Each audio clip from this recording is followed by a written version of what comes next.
Subcommittee will come to order. The chair recognizes himself for 5 minutes for an opening statement. Today's hearing will examine ways to maintain American leadership in biomedical innovation. This hearing is a great opportunity to learn more about what is working, where improvements can be made, and how Congress can ensure FDA continues to serve patients well, promote innovation, and maintain our nation's leadership in biomedicine. The United States has always been the global leader in biopharmaceutical research and development, and it's important that we remain leaders in this space. However, other countries are catching up to the United States. It is important for Congress to re-examine our current landscape to ensure we are staying up to date with the latest biopharmaceutical advancements and examine what role Congress could play in making these processes more efficient. This administration has proposed efforts to do so, such as the recent launch of FDA's Operation Trailblazer, announced in June. This is, you rehearse this stuff, you still get it wrong. Trailblazer, announced in June. This is an HHS-wide effort that comes in response to the growing competitiveness of the global pharmaceutical landscape, which promotes cross-agency collaboration in support of research from the earliest stages of innovation. Operation Trailblazer provides a set of initiatives and reforms to modernize and accelerate medical product development, aiming to remove the unnecessary hurdles and ambiguity that sometimes hinders patient access to innovative treatments, streamlining clinical trial requirements, encouraging use of modern trial designs and real-world evidence where appropriate, and reducing administrative burden can shorten development timelines and lower costs without compromising science or safety. These improvements have the potential to bring new treatments to patients faster, increase participation in clinical research, and make the United States even more attractive for investment in medical breakthroughs. It is important that we begin to have these conversations as this subcommittee looks ahead to FDA's user fee reauthorizations next year, especially as initiatives like Operation Trailblazer demonstrate that an approach to maintaining America's competitive edge involving improving the efficiency and efficacy of drug development. For more than 3 decades, user fee programs have helped provide FDA with the resources to review innovative drugs and medical devices while maintaining the agency's rigorous standards for safety and effectiveness. Rather than relying solely on taxpayer dollars, user fees are paid by manufacturers that submit products for review, helping ensure the FDA has the scientific expertise and capacities necessary to keep pace with the rapidly advancing medical innovations. Ultimately, user fees serve to improve health outcomes for patients. Every day that a safe and effective therapy reaches the market is another day that patients living with cancer, rare diseases, or other serious conditions may have access to life-changing or even life-saving treatments. The predictability and performance goals established through the user fee agreements have helped reduce review times, improve communication between FDA and product developers, and provide greater standardization through the review process. However, there is still more work that can be done, and reauthorization is not limited to just extending the status quo. Reauthorization gives Congress the opportunity to explore and write legislation so we can continue to work to streamline regulatory processes, reduce unnecessary administrative burden, strengthen communication with product developers, and ensure the agency has the tools it needs to make the best possible use of its resources. We can also continue to look for opportunities to modernize clinical trial networks, embedding them in routine care and expanding access to innovative treatments in rural areas. Maintaining America's position as the global leader in biomedical innovation requires a regulatory system that is both thorough and efficient. I am eager to look for ways that we can help ensure FDA can review drugs in a timely and predictable manner, not only to expand patient access to innovative treatments, but to also encourage companies to invest, develop, and manufacture domestically. Thank the witnesses for being here this morning, and I look forward to the discussion. I now recognize the subcommittee ranking member, Dingell, for her 5 minutes for an opening statement. Thank you so much, Mr. Chairman. I am really excited about this hearing today because I've really worked a lot on biomedical research issues over my career, and I have to tell you, I think that I've never seen a more precarious time for the U.S. leadership around the world in biomedical research. The FDA plays a critical role in regulating clinical trials, centering on the safety of trial participants and making sure that trials are asking the right questions. Over the past year and a half, FDA staff has been decimated. Political appointees have been making decisions that should be left to scientists, and industry and researchers have been left in the dark about what current agency policy actually is. The disastrous reign of Elon Musk and Doge last year resulted in 3,500 jobs being eliminated at the FDA, willy-nilly, without respect to what they were, the most of any HHS agency. Low morale was pervasive at the agency, and it showed. FDA shed senior leaders and rank-and-file scientists alike, even the ones who weren't just summarily dismissed. Under Commissioner McCary, an agency famously insulated from political pressures became instead captured by them. He started the Commissioner's National Priority Voucher Program, which provided incentives to companies with no predefined criteria, simply rewarding general alignment with administration policies. Without set public criteria, companies don't know what to focus on for the program, and the public doesn't know what, legitimate or not, is being rewarded. In another example, bowing to Secretary Kennedy's anti-vaccine nonsense, FDA Commissioner McCary refused to even review an mRNA-based flu vaccine before being forced to change course by public outcry. And who can forget FDA's initiation of a label change for Tylenol, indicating a lack of safety for use in pregnancy, contrary to established scientific evidence and against the advice of medical organizations, simply because Secretary Kennedy wanted something to blame for increased documented rates of ADHD and autism. All of these decisions placed ideology above science. FDA's inability and shoot-from-the-hip approach to policy also impacted industry. Commissioner McCary and FDA leadership made major policy announcements through journal articles, press releases, and even podcasts, circumventing FDA's policymaking processes and making it so researchers did not know what the official policy was. FDA would even contradict its own past guidance, as in the case of experimental gene therapy for Huntington's disease. FDA reversed direction, demanding a new trial for the product, even though advocates and scientists believe the new trial to be unethical. Luckily, with the evidence that McCary is gone, things do seem to be slowly improving, and this is what I'm hearing from the community. The agency is now in the process of hiring thousands of staff to fill critical gaps, though it's hindered by the reputational damage to the agency from McCary and Doge. There are responsible leaders atop the critical centers at FDA, and Acting Commissioner Kyle Diamantis has shown every indication that he will empower career experts to do their jobs and protect American patients and get good products to market. In February, I sent a letter to FDA regarding the agency's failure to follow its own good guidance practices, announcing policy through journal articles, et cetera, which is expressly prohibited in regulation. Last week, the agency finally responded, indicating the announcements we asked about were not in fact guidance and did not communicate FDA policy on these issues.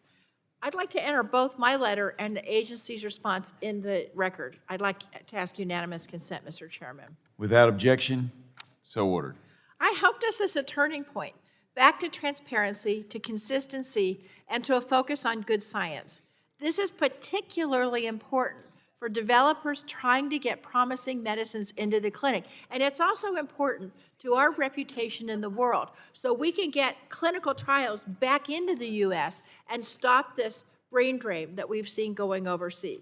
Innovative researchers will need to trust the FDA to treat their applications fairly and without political favor or disfavor. As our capabilities evolve, so must our regulators. And so, needless to say, Mr. Chairman, I'm looking forward to hearing more from the witnesses on just how we can work with the agency to strengthen it so that we can get cures to patients quickly and safely as possible and maintain our leadership in biotechnology and medicine as we go through the 21st century. And I yield back. Gentlelady yields back. Now recognize the chairman of the full committee, Chairman Guthrie, for 5 minutes for his opening statement. Good morning, and thank you, Chairman Griffith, for holding this hearing on this important topic, and the Ranking Member DeGette, thank you for doing this. Additionally, thank you to all of our witnesses for being here. We appreciate your expertise as we examine how Congress and the FDA can strengthen Americans' leadership in biomedical innovation by supporting early-stage drug development, clinical research, and domestic manufacturing. For decades, the United States has set the global standard, a gold standard for developing safe and effective medical products, which benefit patients around the world, with Americans who gain earlier access to groundbreaking therapies. This is possible because innovators have chosen to develop them here first, but our leadership cannot be taken for granted. Other countries, particularly China, are making significant investments to attract biotechnology companies, their clinical trials, and domestic manufacturing. Our ability to develop and manufacture life-saving medicines, vaccines, and other medical products here in the U.S. depends on a strong domestic biotechnology sector and a regulatory environment that supports innovation while preserving FDA standards for safety and effectiveness. Bringing new therapies to patients requires clinical trials that are efficient and modern, leveraging new digital technologies and novel evidence supported by sound science. This committee has a strong record of advancing those goals. Through the FDA user fee authorization, this committee has worked in a bipartisan way to modernize FDA's authorities, improve regulatory predictability, and help Americans access new cures without compromising FDA's gold standard of review. Today's hearing is an opportunity to continue that work, learning from our witnesses where barriers to innovation remain, how FDA can further improve the efficiency and predictability of early-stage drug development, and what legislative changes Congress should consider as we prepare for the next FDA user fee reauthorization cycle. Thank you, Mr. Chairman. I appreciate our witnesses for being here, and I yield back. Gentleman yields back. Now recognize the ranking member of the full committee, Representative Pallone, for his 5 minutes for an opening statement. Thank you, Chairman Griffith. I'm pleased that we're here to talk about advancing the U.S.'s role in drug development, particularly at a time when that role is threatened by the actions of the Trump administration. For a long time, the U.S. has been the world leader in drug development, but this did not just happen. It was thanks to the cooperation between our public health agencies, namely the Food and Drug Administration and the National Institutes of Health, and industry partners to ensure that our gold standard research and regulatory review process is appropriately tailored to bring safe and effective products to Americans. Other countries have looked to our public health agencies as the gold standard leaders in research, therapeutic innovation and development, and regulatory oversight of medical product assessment. In order to remain that global leader, we need to preserve the strength of our public health infrastructure and investment in research. However, we've heard many experts sound the alarm that the United States is at risk of losing its competitive edge in research and development to other countries, especially China. Unfortunately, actions we have seen from the Trump administration will only fuel the fire in allowing other countries to overtake our position, threatening the advancement of life-saving cures. The Trump administration has slashed billions of dollars in critical research funding. This funding was already congressionally approved, but Trump wasted no time in abruptly and arbitrarily cutting the funding from research institutions and dismantling federal scientific agencies. Experts warn that these funding cuts destabilize the scientific research that is the foundation of drug discovery. In many instances, these funds were slated to go towards scientific research that would develop basic research that complements industry's applied research for drugs that they submit to FDA for approval. Without this initial public investment into NIH, the pipeline of drugs will slow. In fact, the Congressional Budget Office estimated that a 10% cut to NIH's budget would result in 20 fewer life-saving drugs approved over 10 years. But the administration's threats to advancing drug development do not end there. Early last year, the Elon Musk-led DOGE indiscriminately and illegally cut thousands of federal employees from our public health institutions. It's still unclear which positions or programs were cut in the mass layoffs, and I've asked FDA specifically for this information for over a year and still have not received satisfactory responses. Just yesterday, I asked the Government Accountability Office whether FDA has violated the law in spending user fee dollars on unauthorized expenditures. And as we approach the user fee reauthorizations next year, I expect answers to those questions. Beyond these terminations, the administration has created upheaval at the FDA. Despite attempts to rehire staff, reports have shown that the FDA applicant pools are not as robust as they used to be. This is concerning given reports of brain drain with leading scientists leaving the United States to work for competing countries. So I'm glad we're having this hearing today, but we cannot have a productive conversation about how best to move forward without honestly evaluating the real harm that the Trump administration has done. Administration's actions threaten availability of new cures for American patients. And I look forward to hearing from our witnesses about what else is needed to address this critical problem as we begin the process of reauthorizing user fees. So thank you, Chairman Griffin, and I yield back. Gentleman yields back. We now conclude with member opening statements. The chair would like to remind members that pursuant to committee rules, all members' opening statements will be made a part of the record. We want to thank our witnesses for taking their time to testify before the subcommittee today. Although it is not the practice of this subcommittee to swear in witnesses, I would remind our witnesses that knowingly and willfully making materially false statements to the legislative branch is against the law under Title 18, Section 1001 of the United States Code. You will have the opportunity to give an opening statement followed by questions from members. And our witnesses today are Dr. Cynthia Verst, who is the President of Design and Delivery Innovation, R&D Solutions at IQVIA, Ms. Susan Winkler, who is the Executive Officer of the Reagan-Udall Foundation for the FDA, and I will now yield to my friend and colleague, Ms. Dingell of Colorado, to introduce our next witness. Thank you, Mr. Chairman. I'm so happy to introduce my friend, Dr. Aaron Kowalski, who's the Chief Executive Officer of Breakthrough T1D, which is the leading global organization driving research, advocacy, and cures for type 1 diabetes.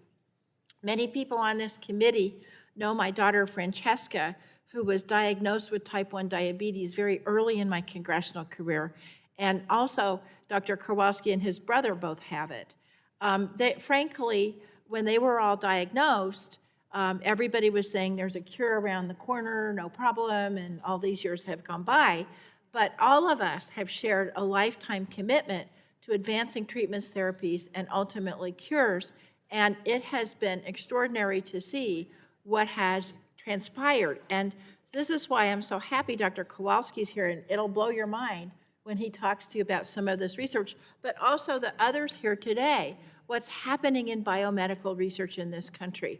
And I know that under his leadership, Breakthrough T1D continues to bring researchers, industry regulators, and advocates together. And I just want to say, while I have the floor, thank you to Dr. Kowalski, but thank you to all of our witnesses here today and everybody in the room.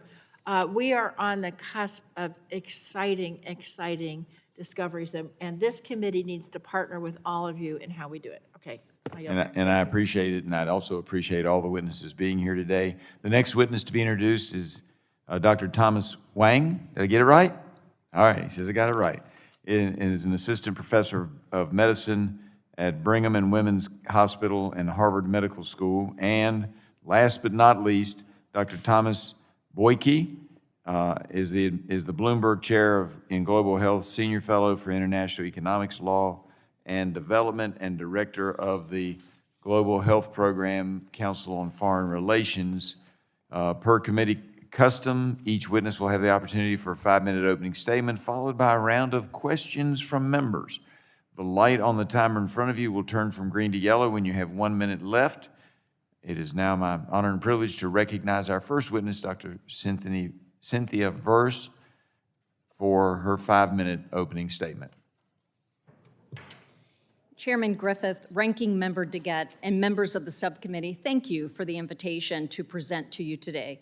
I'm Dr. Cindy Verst, President of R&D Design and Delivery Innovation for IQVIA, a leading clinical research, service, and commercial insight provider to the life science industry. Our 90,000 employees work every day to serve over 1,000 biopharmaceutical sponsors from large to small, bringing medicines to patients faster. We connect globally with thousands of investigators to engage patients and deliver high-quality clinical data to global regulators. IQVIA's vantage point today on the U.S. competitiveness is both practical, pragmatic, and data-driven. We help sponsors design and execute global clinical trials, and we see in real time why companies choose one country over another for their trials. So I'd like to share a few insights and data points and recommendations. Firstly, the United States remains the most sought-after market for new medicines and thus a critical destination for clinical trials. And although our data does confirm that China surpassed the U.S. share of phase 1 innovative industry trials starts in 2021, at the end of 2025, China accounted for 35% and the U.S. 27% of phase 1 trial share. And looking more closely at the data, I'd like to share other insights. China's phase 1 growth is fueled by Chinese headquartered sponsors. That is, by China, for China, and where their homegrown information relative to innovation is translating at scale from bench to the clinic. In fact, 89% of phase 1 trial country uses by Chinese companies in 2025 were actually in China, whereas China's inclusion as a country for US and EU headquartered companies in phase 1 trials were only about 5% each. Some US headquartered sponsors are indeed initiating early trials in China, but even more so in Australia, to confirm the asset's viability before coming to the US due to cost and speed to signaling advantages. Second, it is not the FDA review timelines, but rather the IND package preparation that drives ex-US first-in-human starts. Consistently, our sponsors, particularly emerging biopharma companies who drive over 75% of the global phase 1 starts, cite time and resources to assemble the IND package itself as the barrier to initiate trials in the US. Many start their first trial ex-US while concurrently building their full IND package here in the US. And we appreciate that FDA and HHS are taking meaningful steps to address this through the Operation Trailblazer. Congress should consider encouraging the definition and use of fit for first-in-human minimum data sets based on complexity and risks to support the safe-to-proceed decisions. And that would, in essence, speed the U.S. starts without lowering the standards or compromising patient safety. Third, this fit for first-in-human focus at the IND application review will defer important conversations later in development.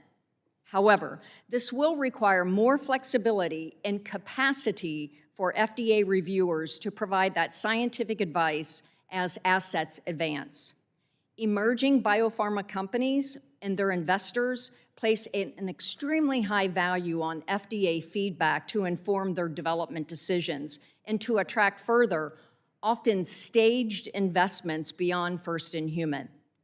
Without this support, we may certainly gain more first-in-human trials with speed to signal, but see costly rework and delays in later stages. Congress should consider supporting the FDA efforts to adapt rolling review practices and increase capacity for scientific advice, perhaps offering additional interactions for early-stage companies who commit to start their trials firstly in the U.S.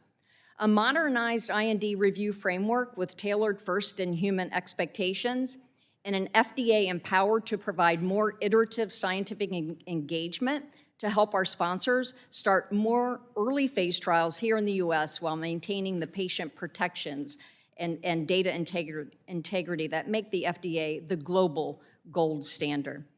And of course, IQVIA is continuing to be committed to help the Congress, FDA, HHS, and of course, other stakeholders to enhance this clinical research efficiency, and most importantly, helping our patients receive medicines faster.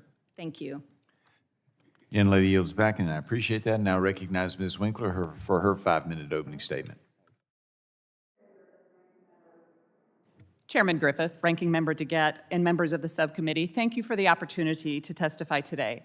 I am Susan Winkler, Chief Executive Officer of the Reagan-Udall Foundation for the FDA. I'm a pharmacist and an attorney by training and have observed drug development from many vantage points, including as FDA's Chief of Staff under both Republican and Democratic commissioners.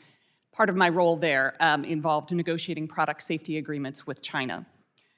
The Foundation is a nonprofit created by Congress in 2007 to advance regulatory science and support FDA's mission. So thank you for creating the organization. The insights I offer today result from some of our recent convening activity. Each produced dozens of specific stakeholder-vetted recommendations, many of which offer insight into how the United States can make its own drug discovery and development system faster, clearer, and more capable. We brought together clinical trial sites, research organizations, FDA-regulated industry, patient groups, and regulators to deliberate shared challenges with candor. The resulting recommendations align with much of Operation Trailblazer. This is encouraging. When the people who run trials, treat patients, and generate evidence arrive on their own at the same conclusions as the regulatory agency, it's a strong signal that the reforms are sound and ready to implement. But more can be done. The goal is a stronger American system, and the surest way to lead is to be the world's best place to bring therapies from discovery to patients. The single most cited reform across our convenings was the need for clear, phase-appropriate FDA requirements and more opportunities to interact with and learn from the FDA.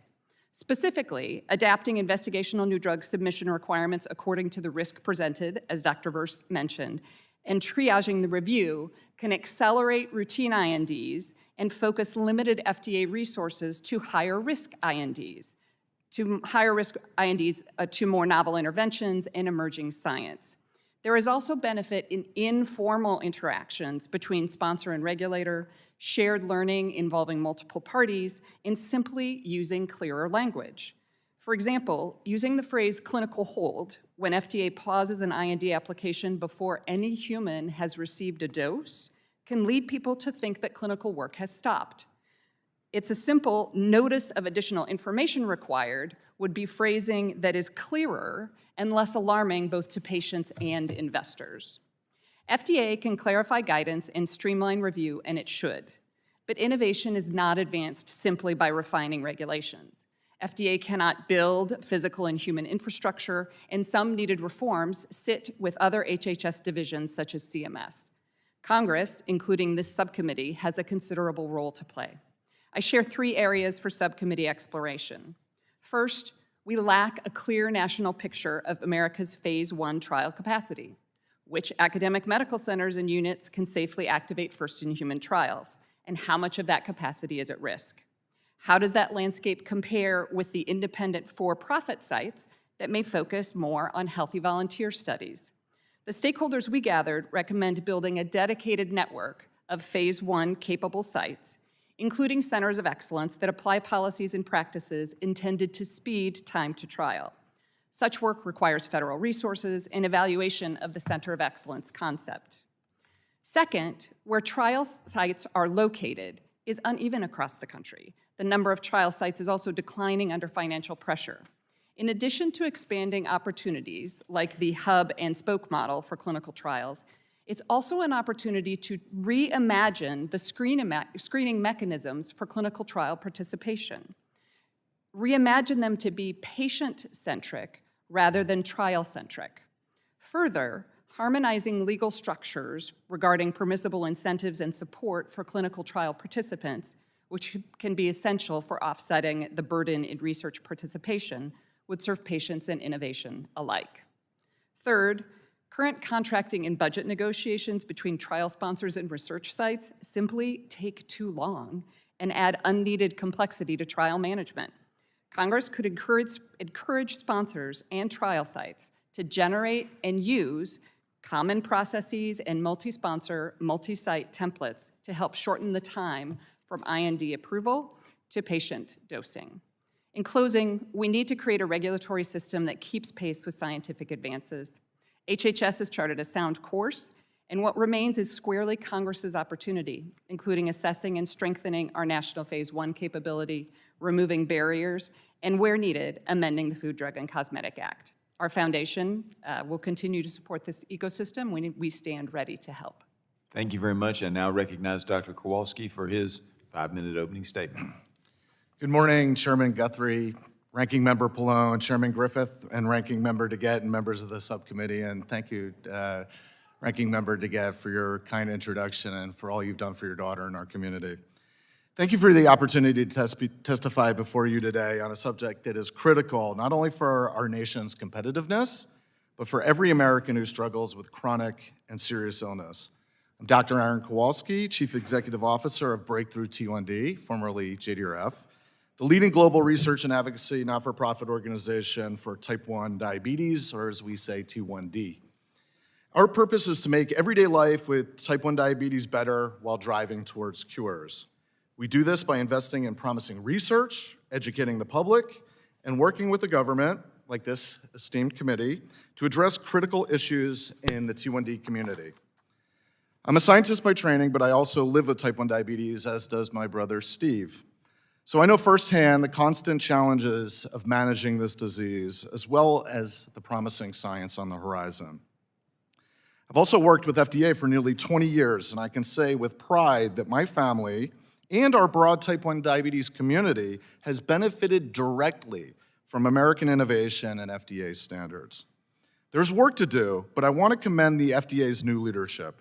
In just a short time, they've shown a real commitment to becoming a forward-leaning partner in innovation that the T1D community needs. Type 1 diabetes is an autoimmune disease that can affect anyone at any age. Once you have type 1 diabetes, you rely upon insulin for the rest of your life. Without insulin, type 1 diabetes is fatal. Insulin, though, is not a cure for type 1 diabetes. The disease is unrelenting to manage, even with the amazing progress that we've made over the last number of years. It's 24/7, 365, and it can have serious complications and consequences. High blood sugar can lead to diabetic complications such as heart disease, strokes, amputations, and blindness. But on the flip side, too much insulin at the wrong time can lead to hypoglycemia or low blood sugar, which can be life-threatening in just minutes. So Breakthrough T1D has invested over $2.5 billion in type 1 diabetes research to try to solve these problems. But we can't cure type 1 diabetes alone. We're so grateful for the bipartisan leadership of Representatives DeGette and Bilirakis and the strong support of this committee for continuing support of T1D research and the Special Diabetes Program. America has a long and proud history of leading T1D research, innovation, and treatments, but the rest of the world is catching up. I saw this firsthand during recent visits to China in December and Australia in April. That said, our global leadership in T1D innovation is ours to lose. America is well equipped to continue to lead. NIH research funding and FDA regulatory approvals are the linchpins to that success. It would be a tragedy to fall behind because we failed to keep pace with the speed of innovation. But that's begun to happen. Transplantation of deceased donor islet cells is an example of this. These transplants have been safely performed abroad for decades, benefiting select patients who qualify. But these same deceased donor islets here in the United States remain largely inaccessible for research and transplantation because FDA regulates them as drugs instead of organs. Clinical trials are another challenge. C-peptide, for example, is the best, simplest measure of your body's insulin production. Yet in clinical trials, FDA hasn't granted full approval for using C-peptide as an endpoint. Antiquated requirements needlessly prolong and complicate clinical trials and can deter innovation and investment. I commend the recently announced Trailblazer pilot aimed at modernizing clinical trials. Breakthrough T1D has also stepped in to help by publishing roadmaps for T1D cell therapies, giving more clarity to navigate FDA pathways. A robust FDA, one that is stable and well-resourced, consistent and transparent, modern in its clinical trial and endpoint policies, and that incorporates patient perspectives is essential to our global leadership in biopharmaceutical innovation and manufacturing. An FDA with these qualities will be ready for the next wave of T1D innovation, which is already right here at our doorstep. Cell therapies are already resulting in insulin independence. One pivotal trial is happening in the US right now. With the right approach, we can be the first country to approve and manufacture scalable cures for T1D. My message is simple. We have the capacity to end type 1 diabetes and many other chronic and debilitating illnesses if FDA adapts and modernizes to keep pace with scientific progress. Thank you again for inviting me to testify, and I look forward to questions. Thank you, and now recognize Dr. Wang for his 5-minute opening statement. Chairman Griffith, Ranking Member Degett, Chairman Guthrie, Ranking Member Pallone, and members of the subcommittee, thank you very much for the opportunity to testify. My name is Thomas Wang. I'm a physician and health policy researcher at Harvard Medical School and the Brigham and Women's Hospital in Boston, where I lead the Cancer Innovation and Regulation Initiative. My research focuses on the regulation, clinical development, and payment of new medicines, medical devices, and other interventions in cancer care. All views here are my own only. The United States' leadership in biomedical innovation is built on strong and stable investments in research. Nearly every drug entering the US market is linked to NIH-supported science. Early-stage clinical testing is at the leading edge of this innovation. These studies have special regulatory and scientific significance for 3 main reasons. First, early-stage studies of new therapies are often located, although not always, where the scientific discovery occurs. Second, first-in-human studies have heightened safety obligations because they traditionally test healthy volunteers. In oncology, early-stage trials may enroll affected patients and can serve as a pivotal study supporting regulatory approval. And third, unforeseen safety issues can and do occur when preclinical models fail to predict actual human response. So where early-stage trials are conducted matters both for the safety of our patients and for innovation leadership more broadly. Our research reviewed the phase 1 studies and other early-stage testing for novel cancer drugs approved by the FDA. We found that the share of these studies with at least one US trial site declined substantially over the past 7 years. During this time, early-stage trial activity in China increased. As recently as 2018, cancer drug approvals did not involve any first-in-human study site in China. Since then, the share of early-stage cancer trials with any Chinese trial site nearly tripled, and the share of first-in-human studies, again in cancer, with any Chinese site doubled. Our research indicates that rising Chinese contributions to early-stage clinical development now extend to the first-in-human and pivotal early-stage studies that underpin FDA approval. Our patients benefit from access to the world's best scientific discoveries that will ultimately generate safe, effective, and affordable treatments for their conditions. We should welcome competition in the global research enterprise, but such competition has to be fair, transparent, and ethically sound. Recently, the FDA has raised questions about data from single-country and non-US clinical trials that may not be generalizable to patients here. For example, these studies may use a suboptimal control group that does not reflect standard of care in the US. The entire biomedical enterprise suffers when clinical research moves to sites with inferior standards for data integrity, safety, and ethical protection of participants. As this subcommittee looks forward to upcoming reauthorization of user fee agreements, I want to share 3 policy proposals that could support our nation's leadership. First, improved transparency can accelerate early-stage clinical testing and ensure efficient regulatory review. This helps sponsors avoid similar mistakes and learn from past development failures. The FDA has recently launched an initiative to provide more information on why new drugs are not approved, including publicly releasing complete response letters. Congress should provide explicit statutory backing for the FDA's transparency initiative and extend it to include reasons for halted early-stage trials and a summary of the steps that are taken to resolve these suspensions.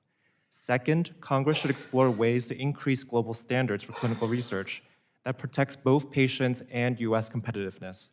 The FDA remains the global model for regulatory approval of new therapies, and the US is the most lucrative market for these products. So the agency's priorities shape the trajectory of development programs around the world. Congress could examine requiring that a minimum percentage of non-US trial sites undergo FDA inspection. Third and finally, as part of the FDA's Operation Trailblazer, the FDA could pilot coordinated submission and review of investigational new drug and investigational device exemption applications with international partners, which allow new drugs and devices to begin clinical testing. Ultimately, any durable effort to promote U.S. clinical development requires investments in public support for foundational research and adequate staffing at the FDA. Thank you for the invitation. I welcome any questions.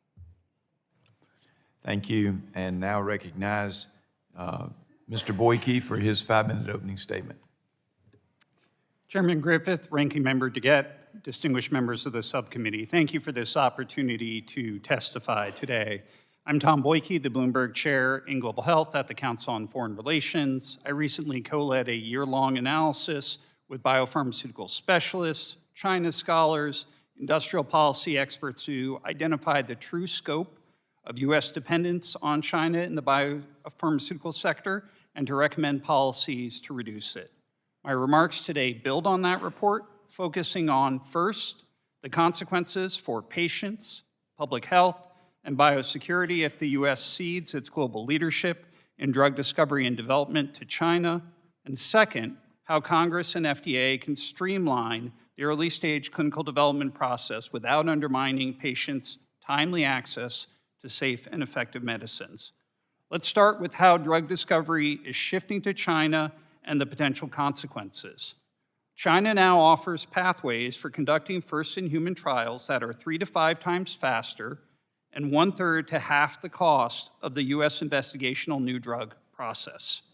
Chinese trials are supported by a dense ecosystem of contract research, development, and manufacturing organizations, hospitals capable of enrolling hundreds of treatment-naive patients at a single site, heavy state subsidies, and a permissive scientific ethics system.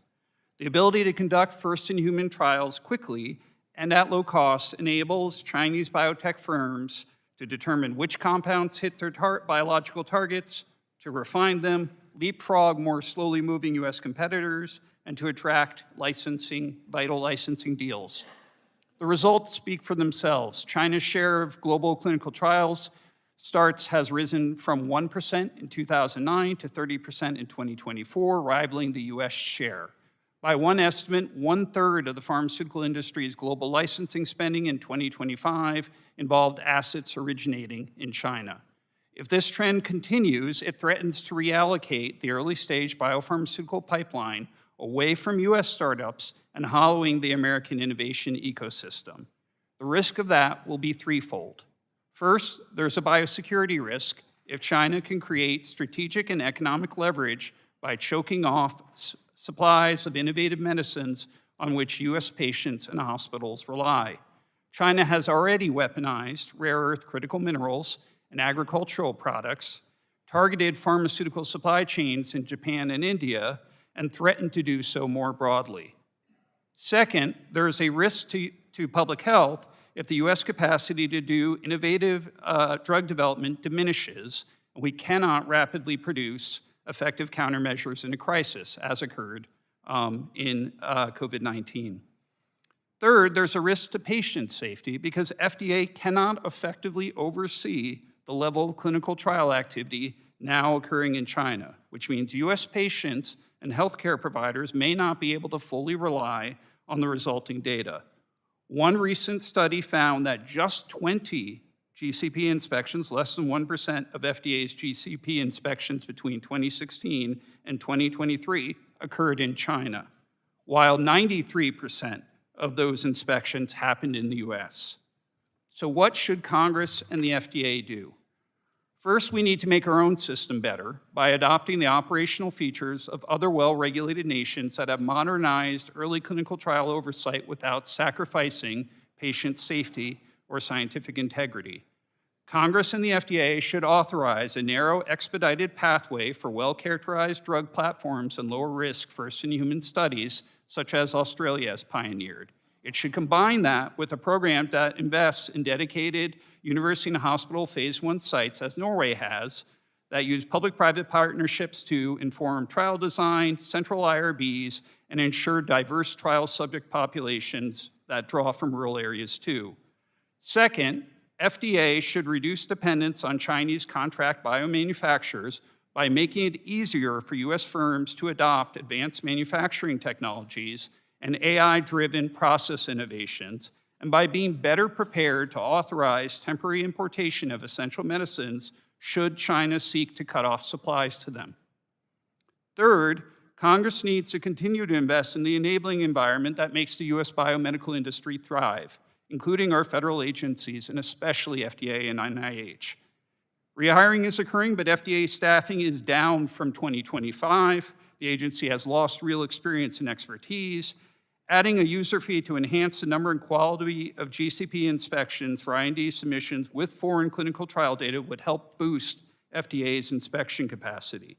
In conclusion, the same dynamic that hollowed out U.S. generic drug manufacturing is now playing out in biotechnology, but at an earlier stage when FDA and congressional intervention would be effective and is thus more urgent.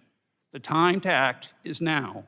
I thank the subcommittee for the opportunity to testify and stand ready to answer any questions. I thank you and all the witnesses. We will now begin questioning. I'd ask that members not begin a new question. Let me underline that. Not begin a new question with about 10 or 15 seconds to go, because that would hopefully move us along a little quicker. I would encourage members to submit written questions for the record. And I will tell everybody, I've already leaned back and told my team a couple of questions for the record because I know I can't get to them all that I want to get to, but you all have presented a lot of interesting ideas for us to consider. I now recognize myself for 5 minutes, and I'm going to start with Dr. Verst. Dr. Verst, appreciate you talking about the IND, and the FDA has recently put out a proposed expedited investigational new drug program to accelerate clinical research and development. Do you think their plan will work, or do we need to do more? I do think that it will take the collective ecosystem to be leaning in to ensure the success, but I think it is a terrific beginning in recognizing the problems and the solutioning that will be required in order to achieve that. All right, now one of the things you mentioned that I've been toying with in my own mind, and you just touched on it tangentially, so maybe I heard what I wanted to hear, was you mentioned risk. And it has bothered me that when you have low risk, sometimes FDA wants everything done, according to their standard process. But if you have low risk, should we be creating a second standard that says, we don't know if it works for what it says it's going to work for, but the risk is so low, if you want to try it, you can, and create a new standard? Should we do that? Because that would give us the data to whether or not it works. Yeah. Your thoughts? I do believe that is a terrific question, and I think it's really more risk-based in our approaches, and we've got many examples of that within the clinical development arena supported by the FDA. For instance, risk-based quality monitoring. And I think having the ability to be more, if you will, weighted, and of course that is adaptive with regard to our approaches, and being very focused on that risk-based profile will enable us to speed along processes and reviews, but not jeopardizing patient safety nor data integrity along the way. And that's our concern, or my concern as well, but do they need a nudge from Congress? I'll get an answer from you later, and I'll do a written question on that one. Ms. Winkler, you highlighted how trial capacity is currently unevenly distributed across the country, with many patients living a long way from the trial site. Well, welcome to my district. Absolutely. I'm a long way from any place that does that. I mean, people say, well, why don't you just go to Charlottesville? Well, in parts of my district, it's not Charlottesville you'd be looking at. You'd be looking at Cleveland, because you're closer to Cleveland than you are to Charlottesville, even though you're in the state of Virginia. So what can we do to get more sites involved in the clinical trials? And I specifically want to look at community health centers, particularly federally qualified ones. What say you? One of the ways to enhance access, and so to get into areas where they aren't today, is to make better use of and clarify the rules for what's called a hub and a spoke model, right? So that you have the really important but paperwork heavy responsibilities of the hub, thinking about this is how we run trial sites, and they hold some of that responsibility for the spoke, so that in communities you could have clinical trials available through the clinicians in the community, and they'll operate according to the rules and regulations, and the oversight of the hub, but it helps structure the mechanisms so that you aren't trying to recreate in a local area where you might have just a couple of physicians who could do some things. Let's empower them to do those some things in collaboration with a hub. And I would be correct that telemedicine will help with that. Yes? Yes, there are Absolutely. definitely some opportunities in remote monitoring and telehealth. Thanks. Dr. Wang, your thoughts on how we can get more sites like community health centers involved in these early stage clinical trials? Thank you for the question. What we know from the Australian experience and from other countries is that public investment in our hospitals and health systems is critical to improving the capacity that they have in running clinical trials. And having a centralized network of these institutions that could be centers of excellence could speak to kind of your concerns today. All right, if you can do it in 30 seconds, Ms. Winkler, how can using real-world evidence or natural history studies and trial designs help new treatments for rare diseases? It could be very helpful in helping to structure the trials, as well as to, after perhaps a product is available, to do follow-up and make sure that we have the performance that was predicted in the initial piece. So that data, both before submission and approval and after approval, we need to make better use of all of that information. I appreciate it's rare it. data. You did great. I now yield back and recognize Ms. DeGette, ranking member of the subcommittee, for her 5 minutes. Thank you so much, Mr. Chairman. And thanks to everybody for their testimony. Really, it's very rare that we see people from all aspects of the industry sort of rowing together in the same direction, and I think we know what we need to do. The federal government and the FDA in particular really do have an immense impact on biomedical research and with grants and other collaborations.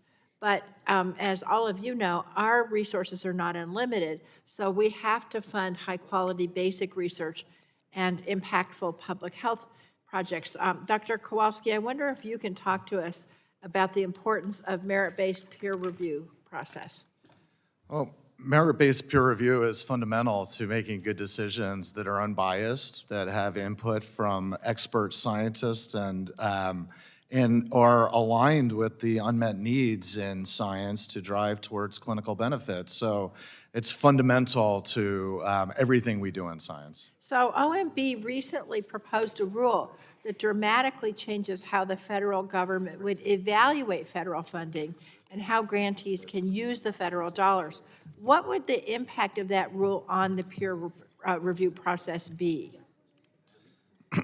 I think any scientist would tell you that we need to keep politics out of science. It's critical that the science is evaluated on the merits, on the evidence, and that we drive forward without the influence of politics.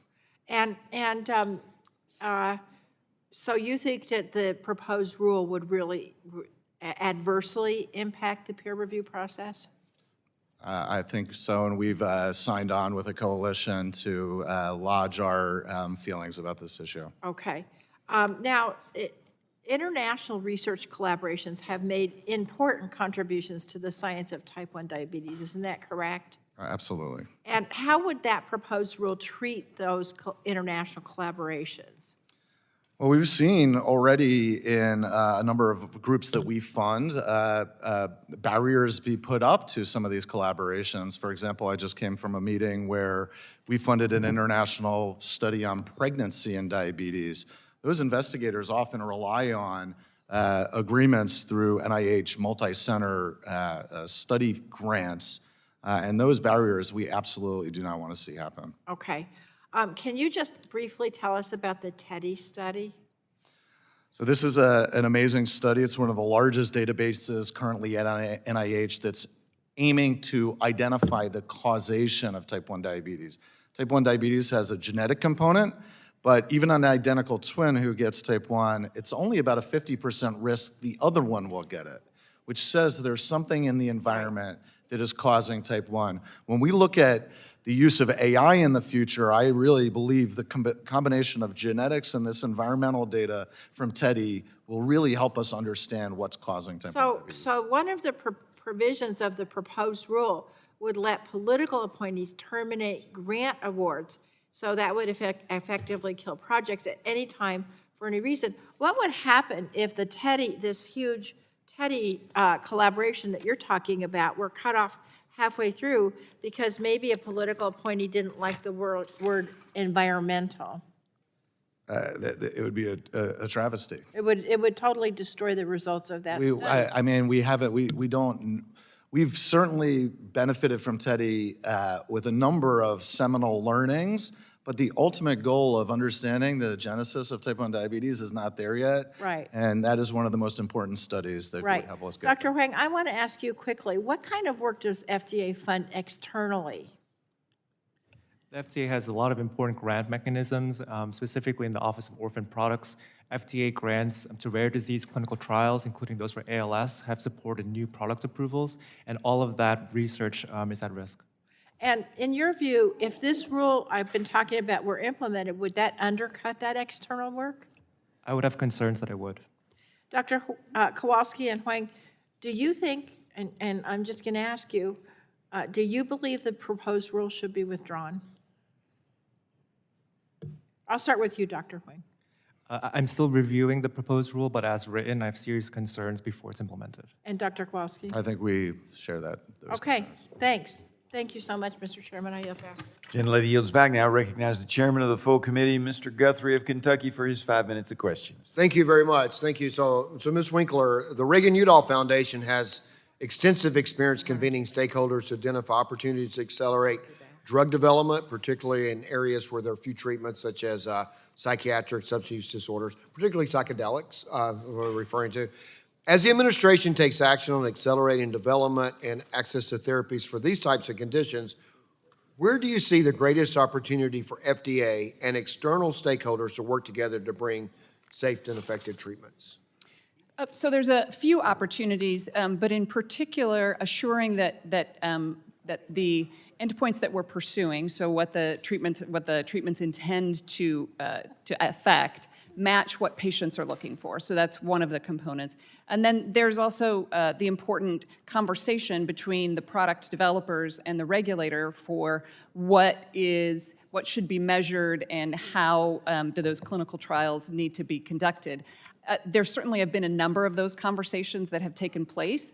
And now, as that work continues, it'll be important to share the learnings as some products move through that process. What can other developers Because one of the issues, like with psychedelics, you can't really do a placebo trial, because obviously, if you've taken a placebo psychedelic, you know you're taking the placebo psychedelic. Right, that is one of the challenges. So FDA has a guidance on that to try and help parse out, how the trial should be done. So They just did that in the last couple of days. You think that's going to be effective, their guidance? You like the guidance they put out the last couple of days on that? So we have had the privilege to convene some of the conversations that contributed to that. So we don't take a position on the guidance, but I'm aware that there were constructive conversations that helped make sure that it was reflecting the needs of the So community. we have a number of colleagues in Congress who were combat veterans and have had this treatment and have lots of friends and have talked of this treatment and feel it's really effective. And we need to hopefully we can figure out a pathway, if it is effective, to find it's effective and give access if so. So thanks. So Dr. Kowalski, in Breakthrough T1D, you've worked closely with FDA and product developers to advance all the innovative clinical designs and trials with endpoint development for therapies and ultimately to benefit patients with type 1 diabetes. Can you describe how early collaboration between the FDA, sponsors, and patient organization contributed to that success, and what lessons can be applied more broadly to accelerate development? Yeah, thank you, Mr. Chairman. This is such an important piece, I think, of the progress we've seen in type 1 diabetes. It has been a collaboration between regulators and patient advocacy groups like ours. There's a hesitancy often in medicine to take risk, but I think one of the underappreciated things is living with type 1 diabetes is risky. And We certainly saw significant progress made back when I worked quite a bit on diabetes devices, for example, with collaboration, understanding risk-benefit, safety, and efficacy, and driving together to doing the right trials and having the right pathways to come through FDA.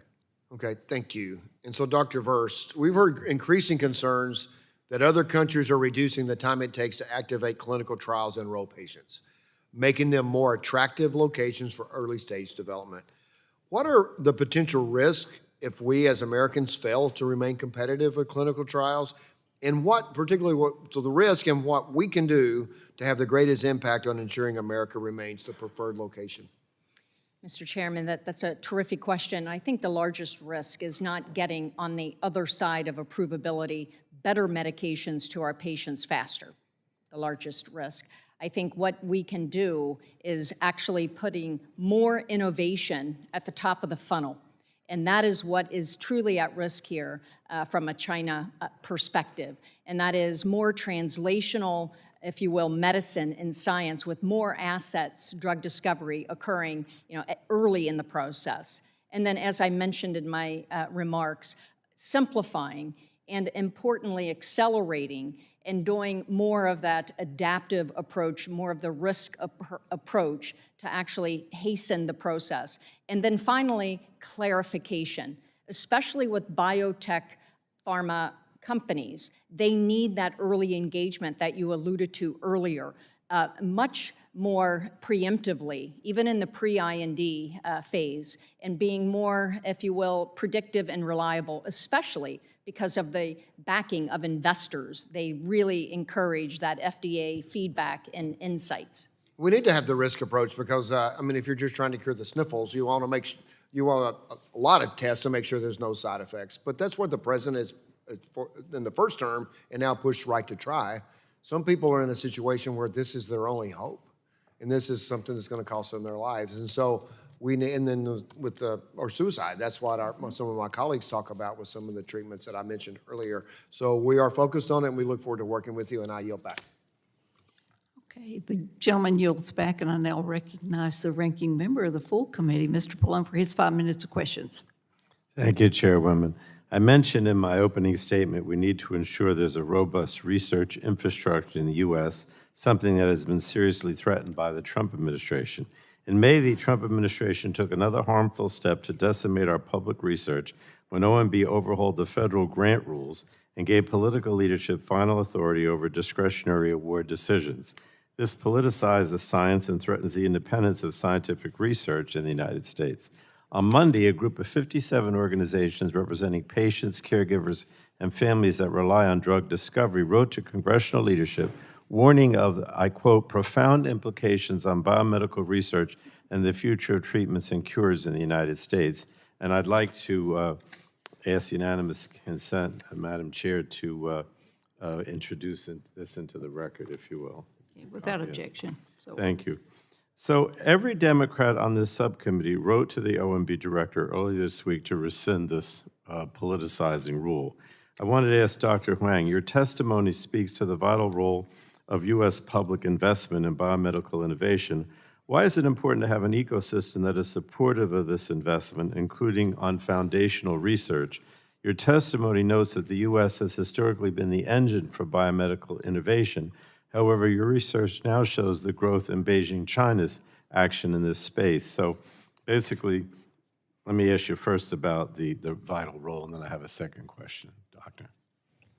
So multiple studies have shown that virtually every new drug that enters the US market is supported by NIH science. Nearly a third of all federal patents are based on federal research. We can't hope to increase early stage clinical development without sustainable investments in our science. Well, thank you. But what evidence have you seen regarding the rising Beijing Chinese contributions to early stage clinical development? So what our study has shown in collaboration and in knowledge of other studies that are going on as well is that it's not declining US productivity in science, but rather increasing Chinese investments in early stage research and in the trial networks that we're lacking here. And what our study showed is that in the important studies that underlie US cancer drug approvals, now a significant portion of them are being done in China and being transported here. is also part of this brain drain. You know, we keep reading about scientists that would normally, either come to the United States or even American scientists that are leaving the country to go elsewhere, China, Western Europe, elsewhere. How is that contributing to the drug development or lack thereof or slowing here in the U.S.?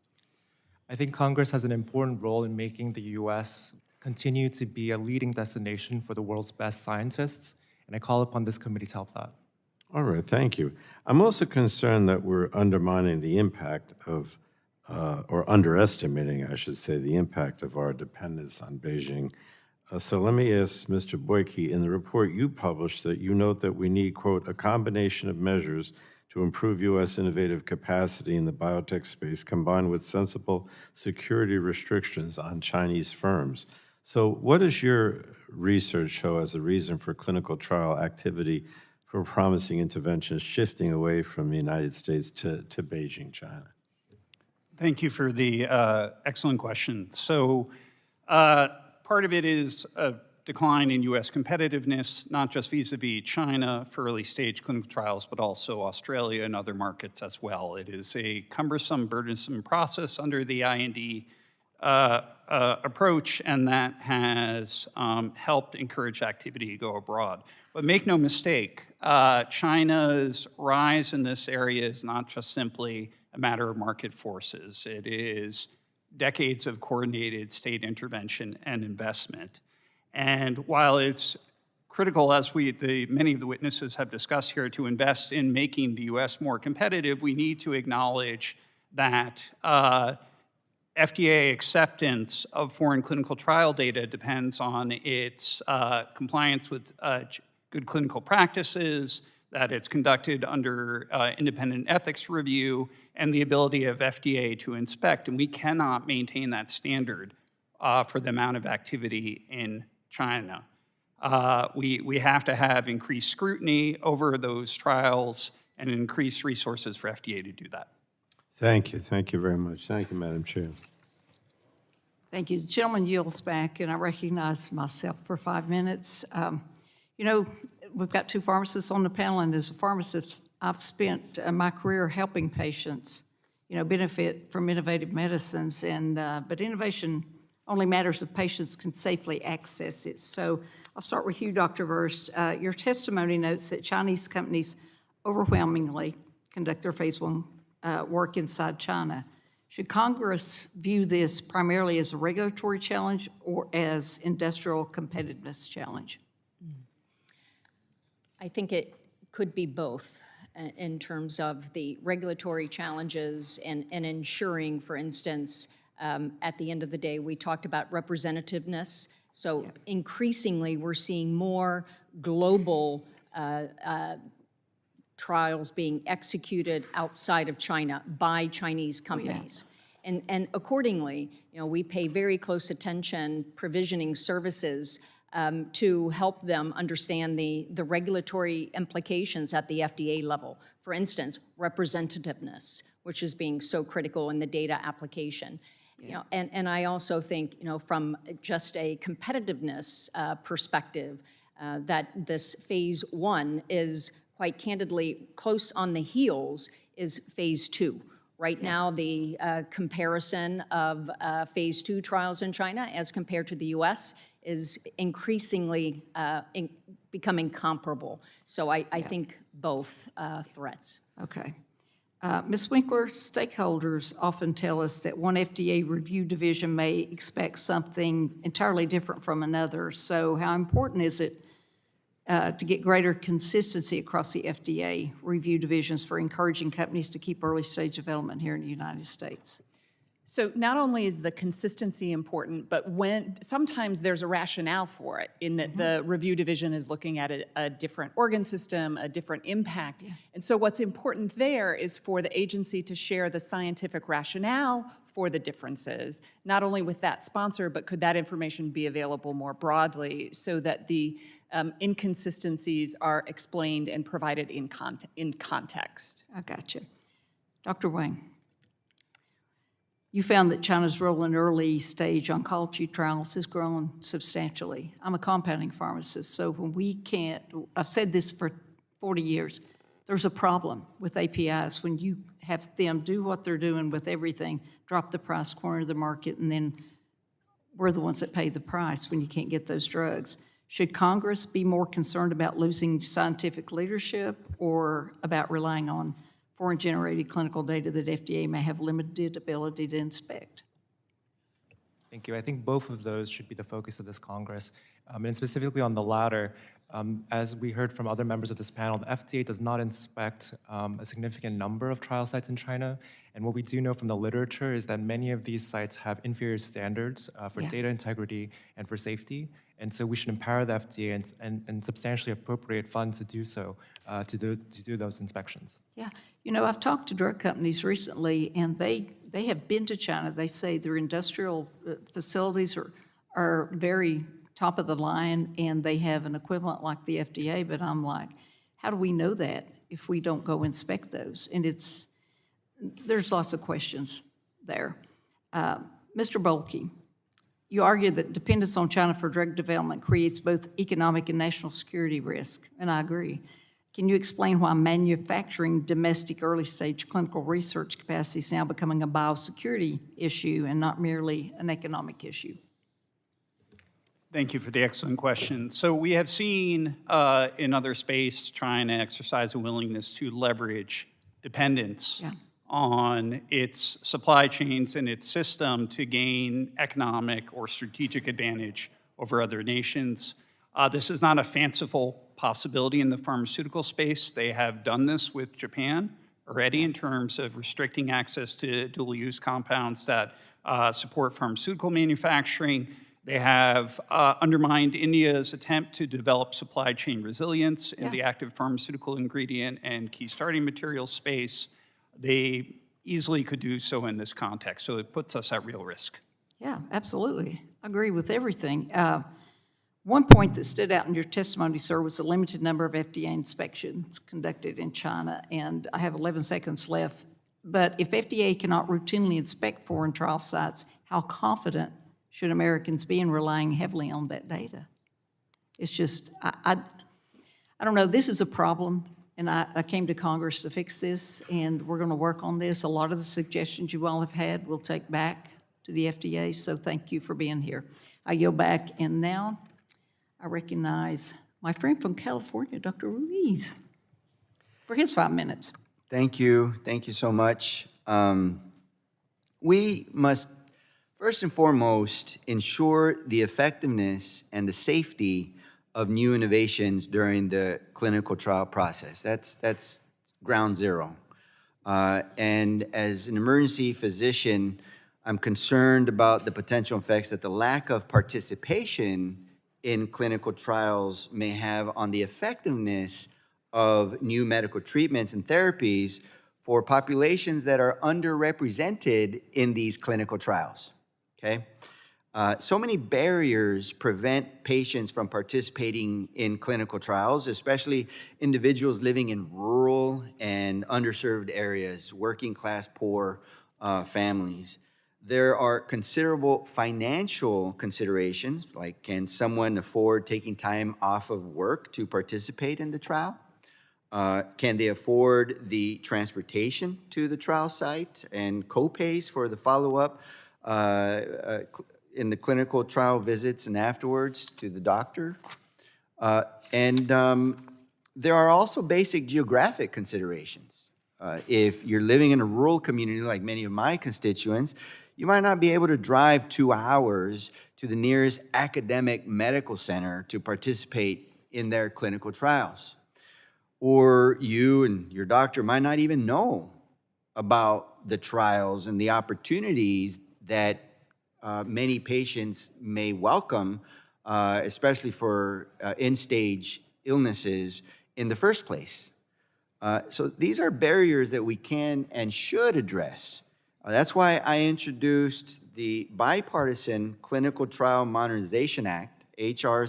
3521, with Representative Pfluger from Texas. Imagine that, a Democrat from California working with a Republican from Texas doing the right thing. Isn't that how this should work? Right. So this bill would improve participation in clinical trials by addressing economic barriers and helping bring trials to underserved areas where the patients are. For the reasons I mentioned earlier, participant enrollment and retention remain one of the biggest challenges in conducting clinical trials. Community health centers are trusted providers to 52 million patients in underserved communities, rural areas across the nation. Given their broad reach, CHCs can bring research closer to where people live and receive care and greatly expand delivery of clinical research to underserved population. Ms. Winkler, in your written testimony, you talk about a patient-centered approach. So what role could community-based providers play in improving patient recruitment and accelerating research, and how would bringing clinical trials into the community care settings change the way patients access innovative therapies? So one of the challenges in clinical trial recruitment is that patients may not be asked, and they're not asked because their local community provider does not have the information about what trial might be appropriate, might be helpful for them. So reimagining and having a patient-centric system would, in certain disease areas, deploy against a community-based network, providing them with the information about what trials are available and what are the criteria for the patients, so that then you could look at the patient from your community health center and say, here are the options, and evaluate those right there, rather than needing a referral to somewhere else. So it's a combination of thinking about the patient and what trials might be appropriate, and making sure that that information and the ability to do research is there local with the patient. Currently, clinical trials remain concentrated in a small number of academic medical centers, which slows recruitment, narrows the range of data that trial sponsors can generate, and leaves millions of patients, particularly those living in rural and underserved communities, without access to these trials, to these drugs. Dr. Verst, what can this committee do to encourage greater participation by community-based providers such as CHCs in clinical research? Yeah, it's a terrific question, and I do think it's another one of these multi-pronged approaches, no silver bullet per se. I think in ensuring that the community physicians associated with healthcare systems are being encouraged and supported with regard to even referral opportunities. Now, in order for that to be accomplished, trying to reduce the burden during this process, and of course incentivizing as appropriate, and using technologies that actually e-sourcing, for instance, EMR and EDC systems being interconnected to simplify the process, and identifying the right patient for the right clinical trial at the right time on his or her patient journey. And of course, this all is working across the healthcare ecosystem in order to be a reality. And if I may, just 1 second, point of privilege. Dr. Huang, welcome. I went to Harvard Medical School, did a lot of work at Brigham and Women's Hospital throughout my years of training, including my fellowship with the Harvard Humanitarian Initiative. Welcome on board. Thank the gentleman for yielding back, and now recognize Dr. Joyce for his 5 minutes of questioning. Thank you, Mr. Chairman, for holding this important hearing, and to our panel for being here today. The United States leads the world in medical innovation. It is critical that the FDA is operating efficiently to ensure that patients in the U.S. have access to the best and, again, the most innovative treatments that are available. There is now more momentum than ever to innovate in the chronic disease space. Ongoing research has found better ways to screen for, diagnose, and delay the onset of symptoms in diseases like type 1 diabetes.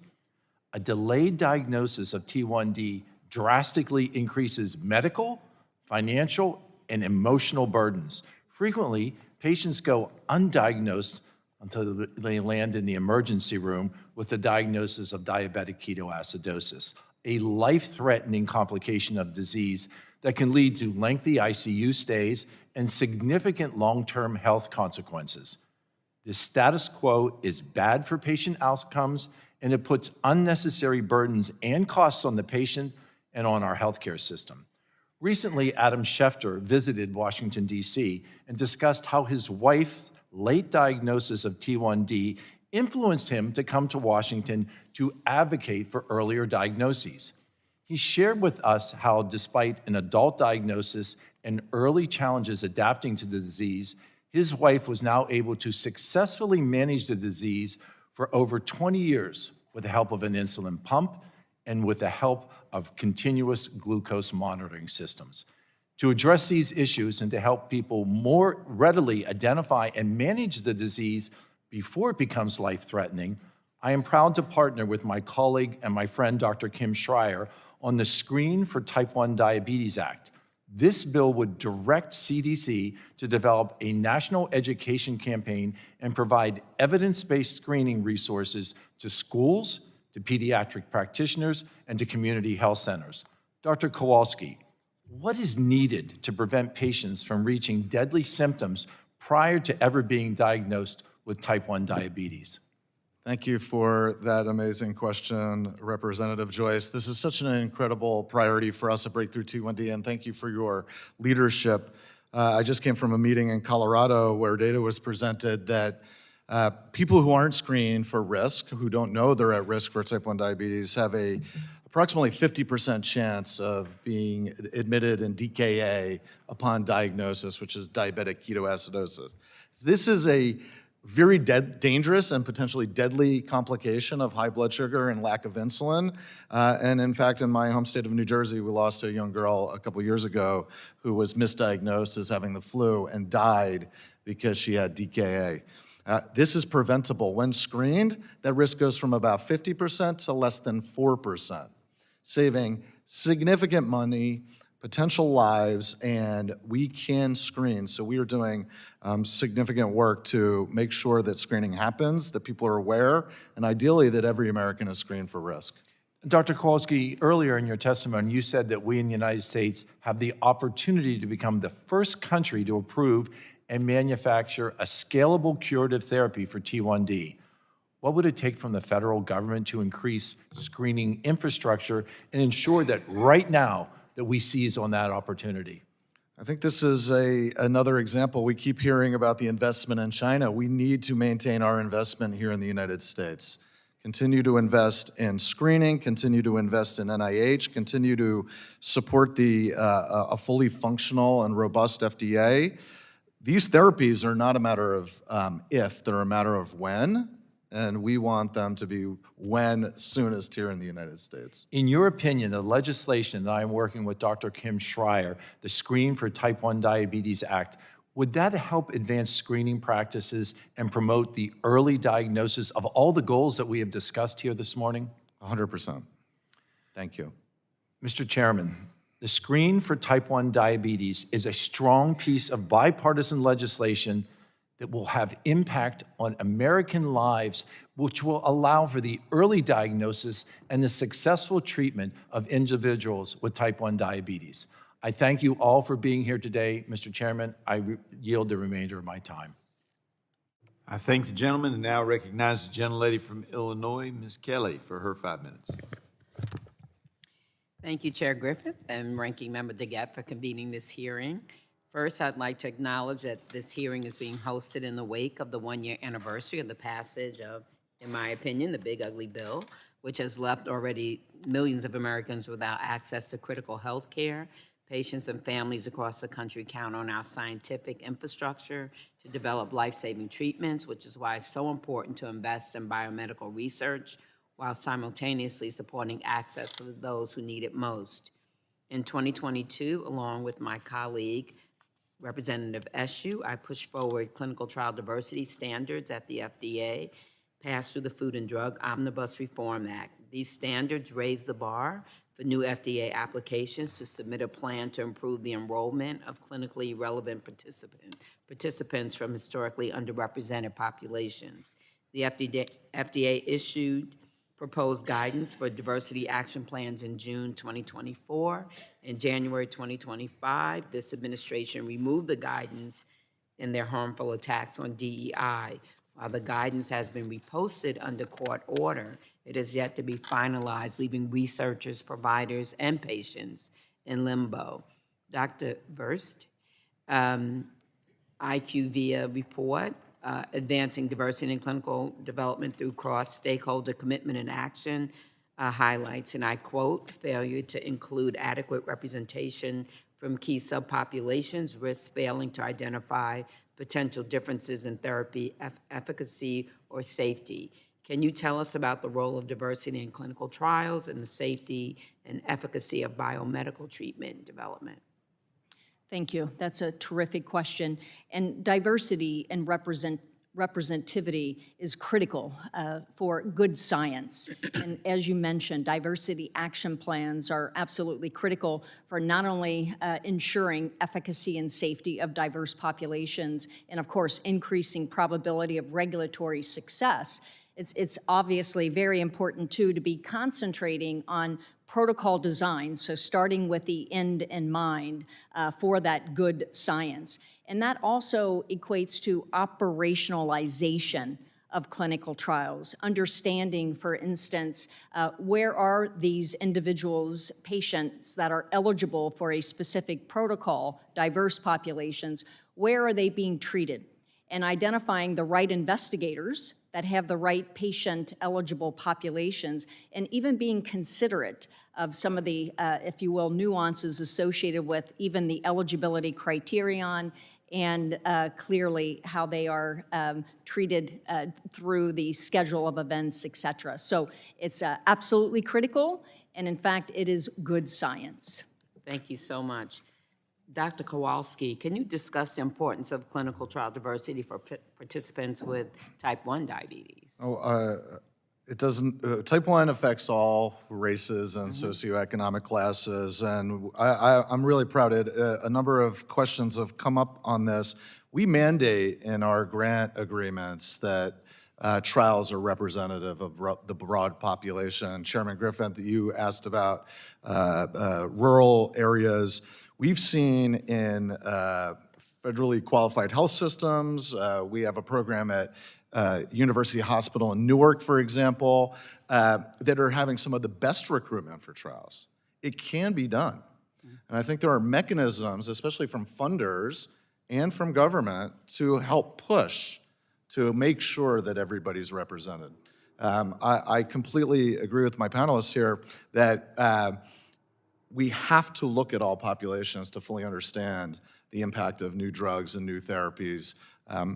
Often, they don't work in every population, and we have to study the broad population to get that information. Thank you so much. And actually, my district, I represent the Chicagoland area, but my district is urban, suburban, and rural, so the south side of Chicago, and then 4,500 farms as you go further south. So rural is very, very important to me also. Proper representation in clinical trials ensures that everyone can be confident that treatments are safe and effective. As I continue to fight for critical diversity standards through the NIH Clinical Trial Integrity Act, I urge the FDA to finalize the Diversity Action Plan guidance to the standard mandated by the Food and Drug Omnibus Reform Act of 2022. And Mr. Chairman, I yield back. Gentlelady yields back. Now recognize the gentleman from Georgia, Mr. Carter, for his time. Thank you, Mr. Chairman, and thank each of you for being here. This is extremely important, and I appreciate all of your expertise here. You know, I've been around now for 12 years, so I've seen a lot of what has happened here in the drug industry, and a lot of the policy that has shaped the drug industry in real time, and it's some of it for better and some of it, unfortunately, for worse. But you know, if you go back a couple of decades, we understand that Europe was really the leader in biopharmaceutical innovation. And so you ask yourself, what happened? What happened in Europe, and why did the United States all of a sudden take over that lead? And one of the things that happened was the bureaucratic burden and the price controls that Europe imposed. And we need to learn some important lessons from that, not to let that happen here in America. I often say that I practiced pharmacy for over 40 years, and I saw nothing short of miracles as a result of research and development. And we want to continue with that. We want to continue to make sure that companies that we're letting the markets work, and that we're letting capital flow to risk, and that we're letting science lead. That is extremely important. I do understand and appreciate the point that has been made here about China and about them taking the lead, but we can't we can't beat China by copying China because China does not operate under the same rules and regulations that we do. We all understand that. We're going to beat them the same way that we beat Europe, and that is by doubling down on what actually made America the leader in the first place: entrepreneurial spirit, access to capital, free markets, and the best science in the world. And I still say we have the best scientists in the world right here in the United States of America. Dr. Verst, I want to ask you first, from where you sit, what are the one or two pro-innovation policies that Congress should be prioritizing right now to make sure that the U.S. holds our lead instead of policies that risk ceding our leadership to China? Terrific question. I think that most recently, of course, Trailblazer, the Operation Trailblazer, those components I think are critical in so much that it does ensure the coalescence, or if you will, all of the HHS divisions coming together. We talked here today about, of course, the FDA, and I know it's not within the scope, but that adjacency will be critical, especially, for instance, we talked about today, community-based practitioners becoming more integral into clinical trials here in the U.S. And I'll just give a few data points. Oncology is the world's largest clinical trial market. Over 40 to 50% of the entire global clinical trials resides within oncology. Our oncology clinical trial investigator capacity is being taxed, especially as stated, more of the academic medical centers. Right. It's concentrated there. We have to get out into the communities.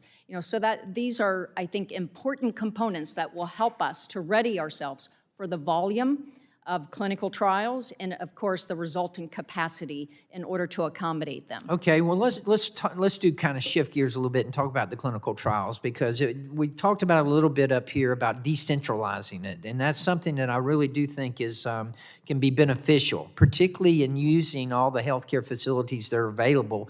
It was mentioned FQHCs. I would also carry that to be local pharmacies. That's another area we can, remember, pharmacists are the most accessible healthcare professionals in America. Over 90% of all Americans live within 5 miles of a pharmacy, so we need to take advantage of those type of things. FDA's own guidance recognizes that fully decentralized approaches aren't right for every trial, and I understand that. But Ms. Winkler, I want to ask you, what's standing in the way of scaling decentralizing trials in the U.S. today, and what can FDA and Congress do to remove those barriers? So we've talked about some of the barriers, and some of it is training those local investigators. Some of it is even just asking, not only the patient, but asking those providers who might be willing to participate, so the community pharmacist or the community health centers. And then there is a basic problem, which is contract and budget negotiation. It wastes time, and it happens again and again, and it may seem strikingly basic and not worth the time of addressing, but it stops engaging new investigators, and it stops patients who want to participate in trials having the opportunity to do so. We have to fix it. Thank you for mentioning that. It never occurred to me. I didn't realize that was such a problem. Huh. Okay, well, thank you all very much, and I yield back. Gentleman yields back. Now recognize the gentlelady from Michigan, Ms. Dingell, for her 5 minutes of questioning. Thank you, Mr. Chair. Thank you for holding this hearing on the importance of maintaining our leadership in drug development. Few people understand the need for a robust, safe, and efficient drug development process, like patients with rare diseases and their families. As a result of the Orphan Drug Act, there have been important advances in research on and treatment for rare diseases. Unfortunately, the Trump administration's actions have risked rolling back that progress. The scientists and researchers at the National Institute of Health who would have previously received funding to develop innovative, life-saving treatments for rare diseases are losing access to grant funding and heading to other countries with more reliable opportunities. A serious issue I think many people don't understand. These impacts are hitting real people firsthand. At the University of Michigan, faculty, staff, most importantly, the students are telling me, well, we're going to lose the next generation of researchers. There are kids that I say, can't you wait? It'll get stable, and we're not going to be a ping pong ball. We have to have a reliable income. And I think that's dangerous for this country, that we're going to lose the next generation of researchers, and that this instability is impacting their work towards real life-saving, innovative, and breakthrough discoveries. Cuts to the FDA workforce have added to this chaos, slowing review timelines and making it more difficult for drug makers and patients to get answers about the approval process for treatments that could bring hope to the rare disease community. Dr. Kowalski, I've heard from several companies and patient groups that the turmoil at FDA has impacted the drug approval process. Have you heard that companies are concerned with the instability of that agency and that they are indicating that they have to think about contingency planning? Yes, we have. This is a concern for companies that are working in diabetes, American companies who have what we think will be curative therapies. They are proceeding at FDA, but we have heard they're making contingency plans. This includes Canada, this includes Europe, Australia, and that's concerning to us. Dr. Kowalski, how will drastic cuts to federally funded health research, including this recent proposed rule that I'll behave and not totally go forth on, to devalue peer review and politicize the federal grant-making process, affect our ability to advance new therapies, including for rare disease treatment? I often say it takes a village to move a life-changing breakthrough to a person and have their life be changed. I think sometimes we think that this is all the responsibility of private companies. Virtually every advancement in type 1 diabetes originated with the Special Diabetes Program, including pivotal FDA trials. Teplizumab, a disease-modifying therapy, closed-loop systems. The NIH funded pivotal trials. Companies then drove these therapies to the market. People have done better. So the public-private partnership is incredibly important here in the United States, and I'm proud of the role some of our funding has played. It takes a lot to get, but cutting funding would be incredibly short-sighted. Thank you. Mr. Boyke, this is what really worries me too. What will these funding cuts mean for U.S. competitiveness with other countries and our adversaries, including China? Could we see more researchers leave the U.S. for more stable funding environments abroad? And I am told, after World War II, Germany led, we led. I'm told now we are number 2 in research versus China. Could you comment? Absolutely. Great question. We are already seeing a flow of scientists out of the U.S.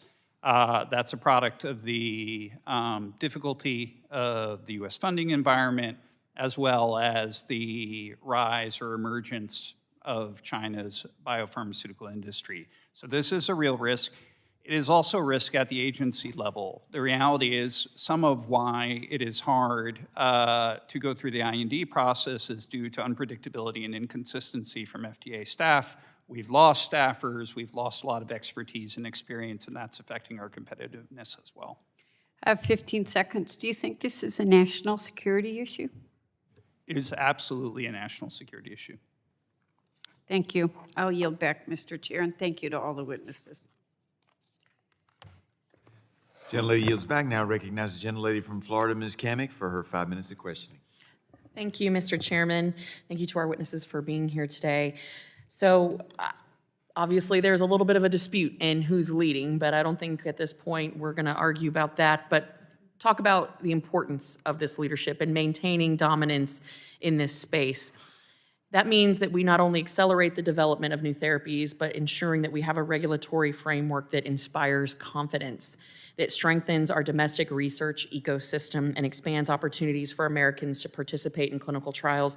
And as the representative covering the Sid Martin Biotech Hub, a world-renowned facility, this is critically important, not just to our national security, but to folks for me back home. So I'm going to start with you, Mr. Boyke. Did I say that right? Yes, all right. So clinical development is increasingly global, as been highlighted here today, but the United States can remain a leader in biomedical innovation by strengthening our domestic research ecosystem while continuing to build on those trusted partnerships with countries that share our regulatory standards and commitment to high-quality science. At the same time, FDA has made it clear that it can rely on foreign clinical data only when it has confidence in the integrity of that data. As more early-stage development takes place around the world, that confidence depends on FDA having the resources to inspect the foreign trial sites and verify compliance with good clinical practice standards, something I don't have the confidence in right now. As Congress looks toward next user fee reauthorization, should we be thinking about those objectives together, continuing to build on trusted partnerships while strengthening FDA's foreign inspection capacity and creating incentives to keep more of that early stage drug development here in the United States? And specifically and quickly, what reforms would you recommend? Terrific question. Thank you for it. The FDA adopts a risk-based standard to conducting its good clinical practice inspections. It's hard to square a risk-based approach with where those inspections are happening currently.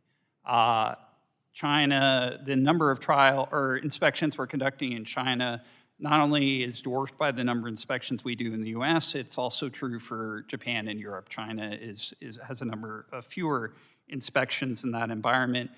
Congress should consider instituting a user fee for INDs that involve foreign clinical trial data so that FDA can have more resources to be able to pursue these inspections. We saw something similar in the manufacturing space around generic drug manufacturing. It helped uncover concerns with good manufacturing practices. The same would be true for good clinical practices. And you would agree that we need to continue to develop the incentives for more early stage drug development here domestically? Absolutely. It really does need to be a combination of making the U.S. competitive and also having better oversight over the activity occurring in China. 1,000% agree. Thank you. Dr. Winkler, I'd like to shift to another opportunity for reform. There you are. So women have historically been underrepresented in many clinical trials, if not most, particularly where there are therapies that are ultimately intended for both men and women. So while we've seen some progress, it's not near enough.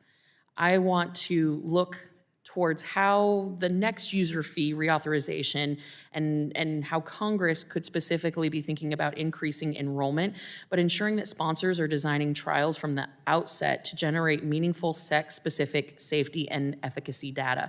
Can you speak to that? Yeah, so there are a couple of opportunities. First, it's making sure that the sponsors are thinking about what are the endpoints that are relevant to women, or shall we say, are there endpoints that are different by sex, and making sure that that voice of the individual is heard in designing it. And then in looking at recruiting for trials and engaging in the research, what are the barriers and what sex-based differences need to be explored not only scientifically, but practically in getting then the right mix of participants in the clinical trial. So it requires intentionality. And then also looking at things, are there opportunities to explore some of these post-market, right? What needs to be done pre-marketing, and then what might be explored and better understood after a product is already on the market. So using real-world data to generate real-world evidence to help us tease out sex-based differences. Well, and I know I only have 13 seconds, but how do you do that without creating additional burdens on the sponsors? So I think this is part of the upfront and being clear. Where you have particular sponsor burden is when it comes in late, or there was a lack of clarity, or sometimes sponsors don't always listen perhaps as clearly as they should have upfront. I appreciate that. Thank you, and I will submit the rest of my questions for the Gentlelady yields record. back. I yield. And now recognize the gentlelady from California, Ms. Barragan. Thank you, Mr. Chairman. Mr. Boyke, I want to start with you. I have this chart that I used in July of 2025. It's an FDA organizational chart. I don't know if you could see it from where you are, but basically what it is it has the different sections of FDA. And when I use this, actually, this is now gone. We've got 4 more gone. This is now gone. we've got 4 total, but one of them that's been gone, I want to point out is the food oversight. And why am I bringing up the food oversight? Because I'm getting calls in my congressional office about this concern right now, about this explosive diarrhea causing illness called cyclosporiosis. I don't know if I've got that right, which is like going through thousands, it's going through a number of states and thousands of people are dealing with it. Do you think that the elimination of these offices within the FDA is a good thing? For both the conversation we're having around clinical trial oversight and attracting more activity, as well as ensuring public health in the U.S., we need a robust FDA appropriately staffed to do its job. Okay, so, right around the same time that I was using this chart, you retweeted this article called Inside the Collapse of the FDA from the New York Times. Would you agree that it's important that we have experienced voices and institutional knowledge at the FDA?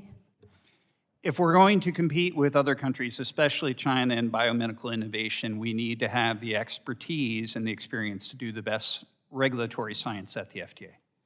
And do you agree that we need to protect the U.S. system of biomedical innovation?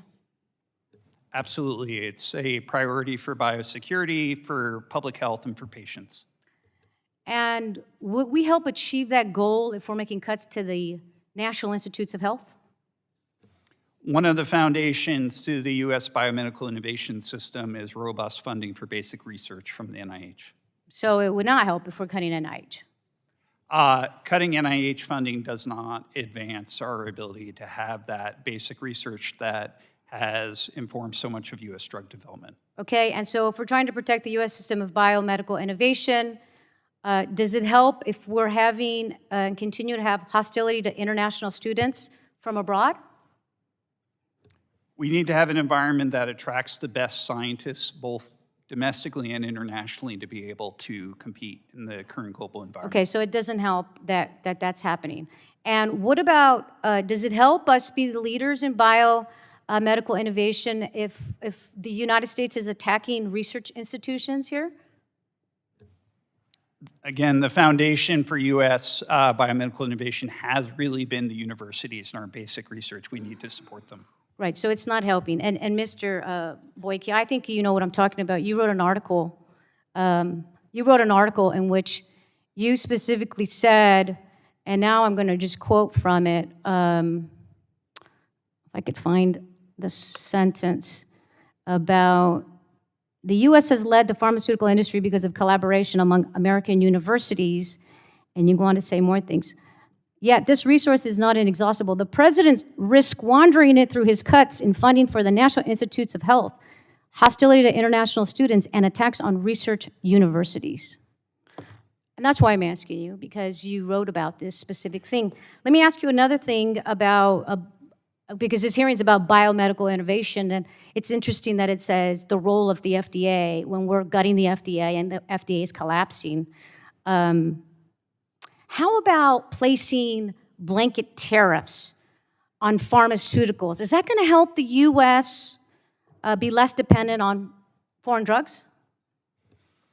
Tariffs, if deployed, need to target where that dependence arises, and that's really on upstream inputs, particularly from China. So if we're going to use tariffs, they need to appropriately target that level of ingredients, and they need to exempt allied and well-regulated diversified sources. And yet again, this administration is doing that, and the Republican Congress is totally supporting that. I'm citing your article of July 22nd, 2025, called America's Pill Problem, and its subheading is Tariffs Won't Fix the Country's Reliance on Foreign Medicines. So here we have all these actions being taken by this administration, all these actions supported by this Republican Congress, and we're having a hearing about how to actually be leaders, yet they're not speaking out against these particular actions. Mr. Boyke, thank you, and I yield back. Gentlelady yields back. Now recognize the gentleman from New Jersey, Mr. Kane. Thank you, Mr. Chairman, and I appreciate the committee beginning the important preparation to reauthorize the prescription drug user fee amendments next year.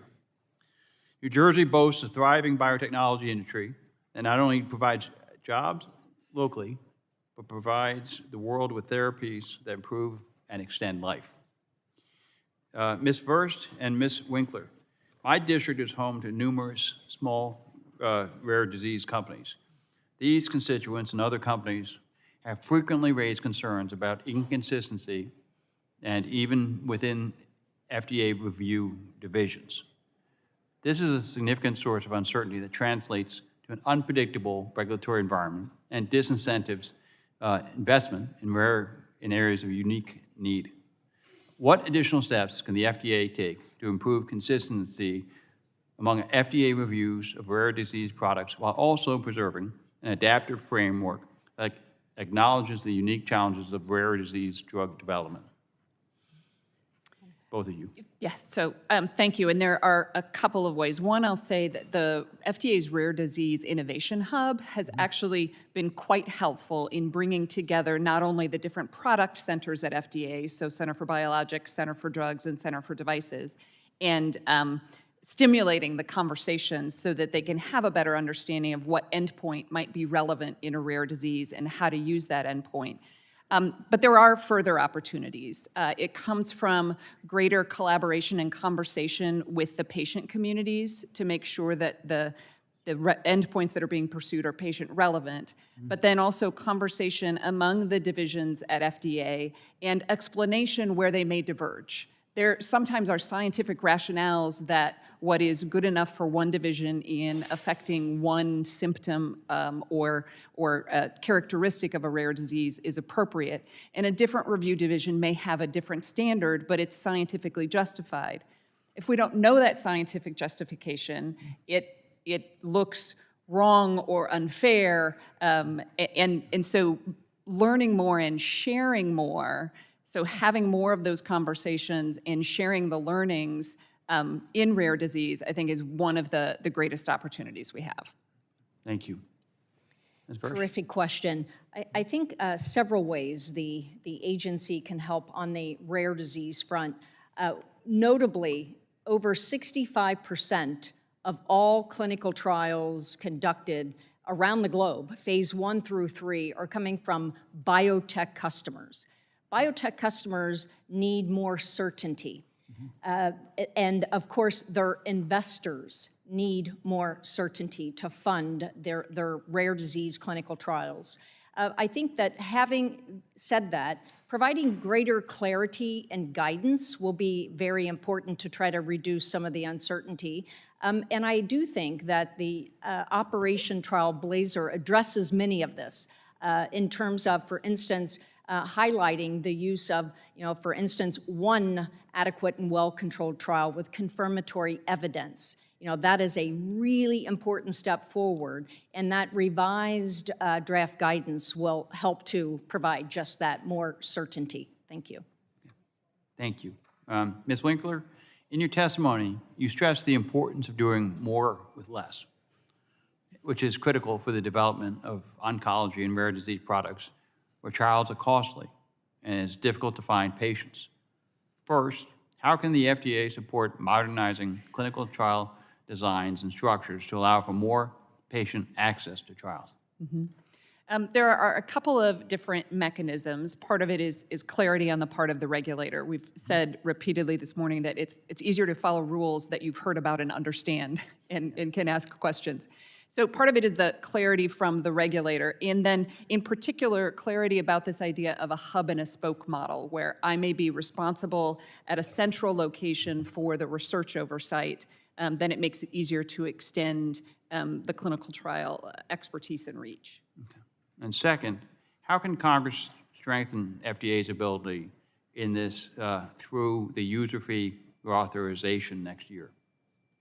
So as part of the user fee reauthorization process, there will be important situations emerge where actually revising the statute would be helpful. And I think that will, there were some ideas today and others that will emerge. And then tailoring the resources that are needed to implement some of those ideas. A statutory requirement for foreign inspections, for example, without any at least assessment of the resources necessary is a requirement that's just logically unlikely to be met. Thank you. Ms. First, there are unfortunately many barriers to mental health care, and I'm concerned, and I'm committed to eliminating those barriers.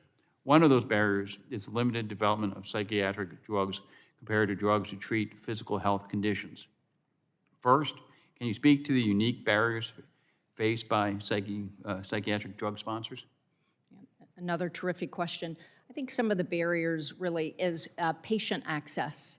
And of course, that being hugely important when conducting any clinical trial, but especially psychiatric trials. And so promoting more of the community-based practitioners, because clearly academic medical centers alone will not help solve this problem. So increasing awareness and within the community, the practicing, physician community in particular, and really taking on many of the areas of opportunity that Susan has mentioned here today would be extremely helpful in accessing and recruiting those patients into clinical trials, and of course, understanding their needs and requirements to operationalize the clinical trials with their needs in mind to retain those patients, and of course, extracting the necessary efficacy and safety data to be promulgating new medications for these patients. Okay, and second, what recommendations would you have? I hate to interrupt you, but we'll have to do questions for the record. You're way over time. All right, well, thank you then. I yield back and I'll follow up with the follow-up questions regarding what we can do in Congress. I appreciate it. Follow up. Thank you. Thank you, Mr. Chairman. Now recognize the gentlelady from New York, Ms. Ocasio-Cortez. Thank you, Mr. Chairman, and thank you to all of our witnesses for being here today. I want to talk about one aspect of innovation in healthcare, which is our pharmaceutical patent system. I've served on many different committees in Congress at this point: financial services, natural resources oversight, and this word innovation can include really incredible breakthroughs that save people's lives, and also a lot of scammy behavior that we see across industries, in financial services. Stock buybacks, for example, being an innovation that doesn't really create anything new of value, but is certainly a new way to juice some numbers.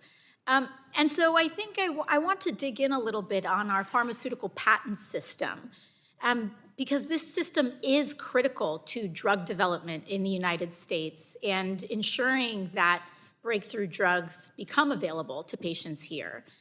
But it is also a system that is abused by big pharma to prevent long-standing drugs from becoming cheaper and more widely available to everyday Americans. Dr. Wang, when it comes to pharmaceuticals, the federal government reviews a company's patent application and determines whether or not it meets specific standards, like creating a brand new drug to treat a specific disease. Is that correct? That's correct. And when patents, and these patents, when a drug company earns a patent for a new drug, they get a period of protection from competition when no other company can sell that same drug, typically 20 years from the filing, correct? Right. And the logic of this is that if you are a company and you invested millions of dollars in the development of a drug, you should have exclusivity once you develop that drug to earn that money back and have that return and be rewarded for that innovation, right? That's kind of the gist of the system. But over the years, we've seen some drug companies do some curious things with this. We've actually seen them, I think, abuse this period of protection to create monopolies over the market and then increase the prices on their drugs. One example of big pharma abusing this system is when they file additional patents. They'll make a new drug, they'll get their 20 years, then they'll file additional patents that involve really minor and often unnecessary changes to their products. So they'll have a great pill, and then they'll just change it to a capsule, and then refile the patent. And we're seeing that in quite a few treatments, correct? That's correct. In a small number of cases, some of these reformulations can help our patients. They can make treatments more available and easier to use. But in the vast majority of cases, these are life cycle extending. Yeah, in fact, the pharmaceutical company AbbVie used this strategy with their drug Humira, which is used to treat rheumatoid arthritis. By barely changing their products, they obtained over 130 patents that gave them continued exclusive market control over rheumatoid arthritis treatments. And during this time, the price from Humira went from $500 for one syringe to nearly $3,000 per syringe. And that led to about $80,000 for a one-year supply for a patient. In fact, AbbVie isn't the only one doing this. I have an example right here from AstraZeneca. This is an inhaler pump. It was loaned to me by someone with asthma. And we've seen that AstraZeneca, what they did was that they had this treatment. The actual medication inside did not change at all, the administration of it. But they filed a new patent to maintain exclusivity of it. And can you guess what was the great innovation that was worth this not going generic for? I'm not aware, but I think you know the answer, Congresswoman. Yeah. It's this little plastic piece right here. And it's one of the big features of that new patent. This thing, to keep the cap from coming off, was a major part of the new patent that they had filed. And to extend and to prevent this life-saving drug from going generic and bringing down costs for everybody. I was just curious, what do you think we do about this?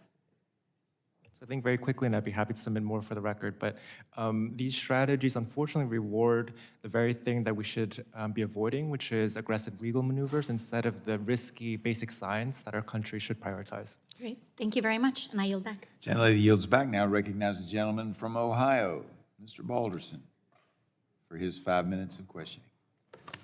Thank you, Mr. Chairman, and thank you all for being here. My first question is for Dr. Kowalski. Thank you for being here. Your testimony mentions how the breakthroughs that wearables such as continuous glucose monitoring devices have helped millions of patients manage their diabetes, and that these were made possible due to sustained research, investments, and a strong FDA review process. What ideas do you have to improve clinical trial designs and requirements to spur innovation for these types of wearable technologies to continue to help patients with type 1 diabetes? Thank you for that question. It's a real point of pride that I got to work on the project that developed many of these therapies, and my brother and I benefit, as do many, many people, which is amazing. I think what we saw in that process and what we need to continue is clear, and we've heard this from a number of the panel members, clear and consistent regulation. We want sponsors to know what they need to do. I think we need to continue to have the voice of the patient at the table. You know, as we continue to innovate, type 1 diabetes isn't solved as many diseases. We still have a lot of work to do. And the risk-benefit, we need the voice of the patient and the voice of the clinicians at the table. We also need to accelerate the use of more biomarkers. You know, as we look at how fast can we move trials, for example, in some of the even next-gen type 1 diabetes therapies, we've been limited by an old way to look at type 1 diabetes that's not even applicable when you're at risk for the disease, which has really slowed down progress. So better biomarkers. And I just can't stress enough the risk-benefit barriers. Being risk-averse when people are suffering, developing diabetic complications, living with this grueling disease, we need to take that into consideration and continue to innovate. Thank you very much, and I appreciate your passion with that. So, my next question is for Dr. Verst. Thank you for being here, ma'am.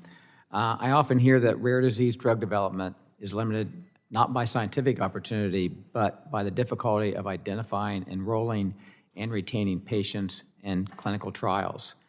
As we look forward for ways to strengthen America's leadership in biomedical innovation, what specific regulatory or policy barriers still prevent broader participation in rare disease clinical trials?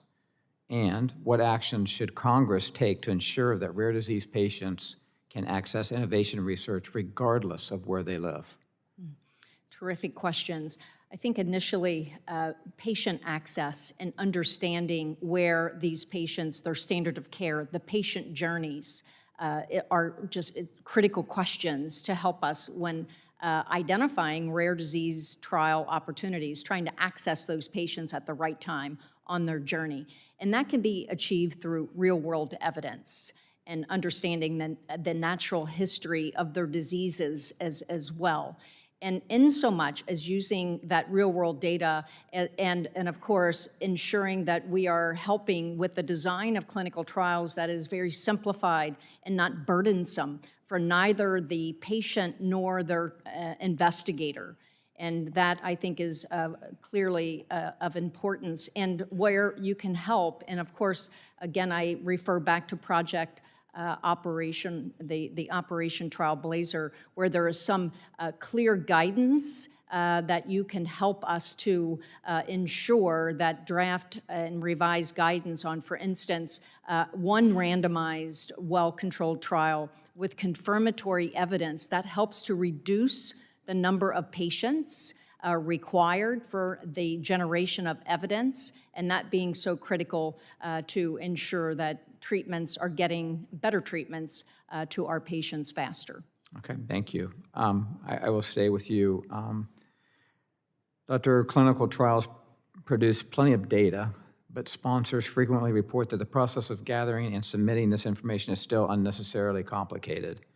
Where are there opportunities for FDA to leverage digital technologies to reduce administrative burden, improve trial efficiencies, and allow researchers to spend more time developing therapies and less time navigating paperwork? You have about 20 seconds, ma'am. I apologize. Okay, I'm going to go very fast. Thank you. Firstly, I think with regard to the use of, again, real-world evidence, life science models, you mentioned digital twins, novel trial designs, which is absolutely critical. In addition, you mentioned wearables.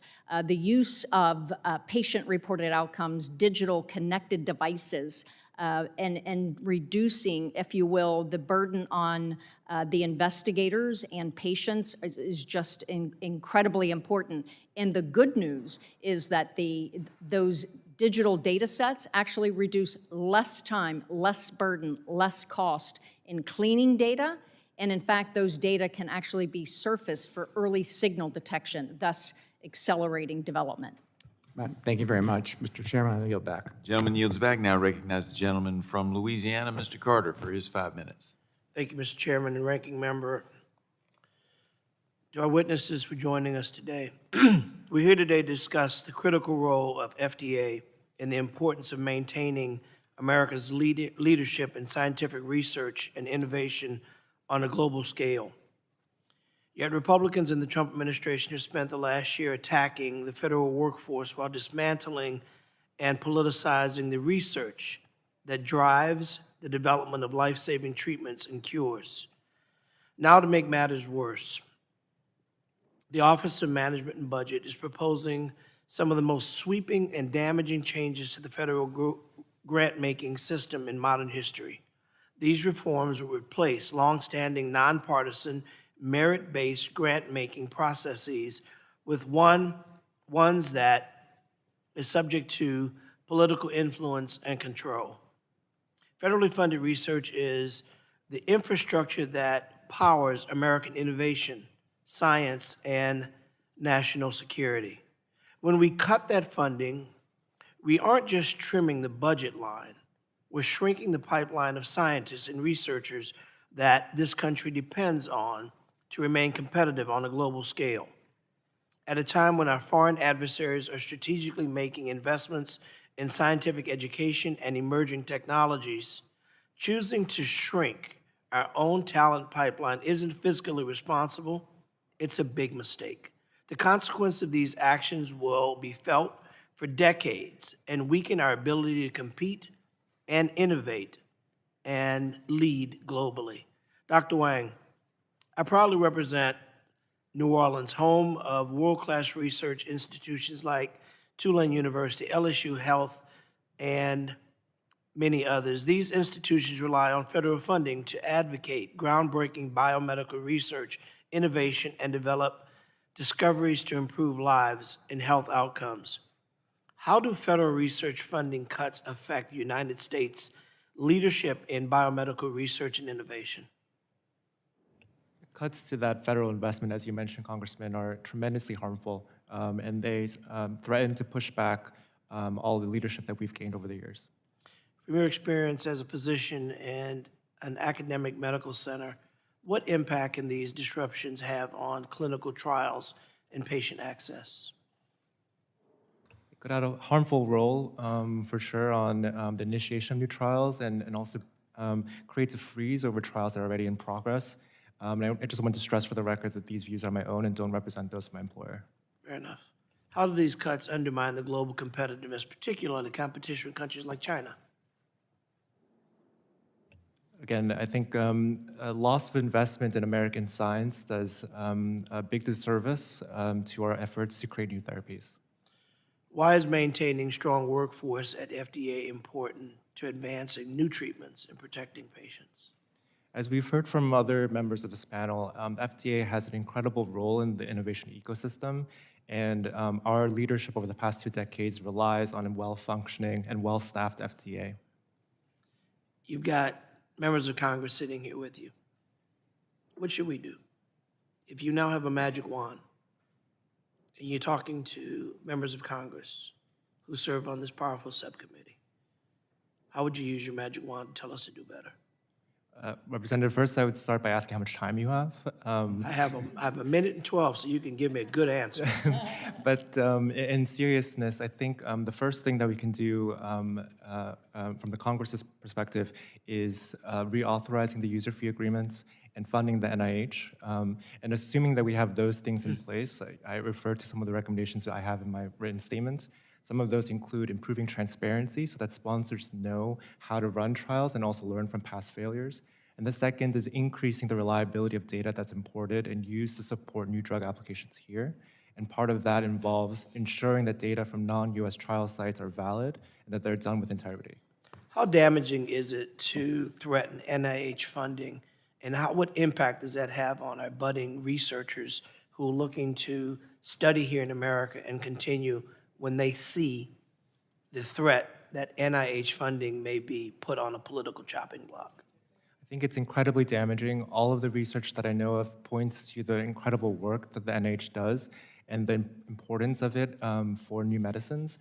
And I worry that the next generation of world-class talent will leave this country because of those cuts. And we must do everything in our power to ensure that the best and brightest that's here stay here, the best and the brightest that want to come here to study to find cures for dreaded diseases continue to want to come here, and that's why we must maintain our leadership role in funding for NIH. My time is ended. I yield. Gentleman yields back. Now recognize the gentleman from New York, Mr. Langworthy. Thank you, Mr. Chairman. The United States has long been the world's leader in biomedical innovation, and American researchers, universities, and life science companies have developed groundbreaking treatments that have improved, in many cases, saved millions of lives of people, not just here in the United States, but around the world. But we can't take that leadership for granted. As other countries work aggressively to attract biomedical research and early-stage clinical development, we should be looking for opportunities to modernize outdated processes, embrace new technologies, and remove unnecessary barriers that slow motion. One area where I think we're seeing some of the most promising advances in the early stages of drug development. And with that, Dr. Verst, as you may know, much of the preclinical drug development process still relies on laboratory and animal models for dosing and toxicity studies. As technologies like AI, virtual control groups, and other new approaches and methodologies continue to advance, where do you see the greatest opportunities to safely reduce the reliance on animal models?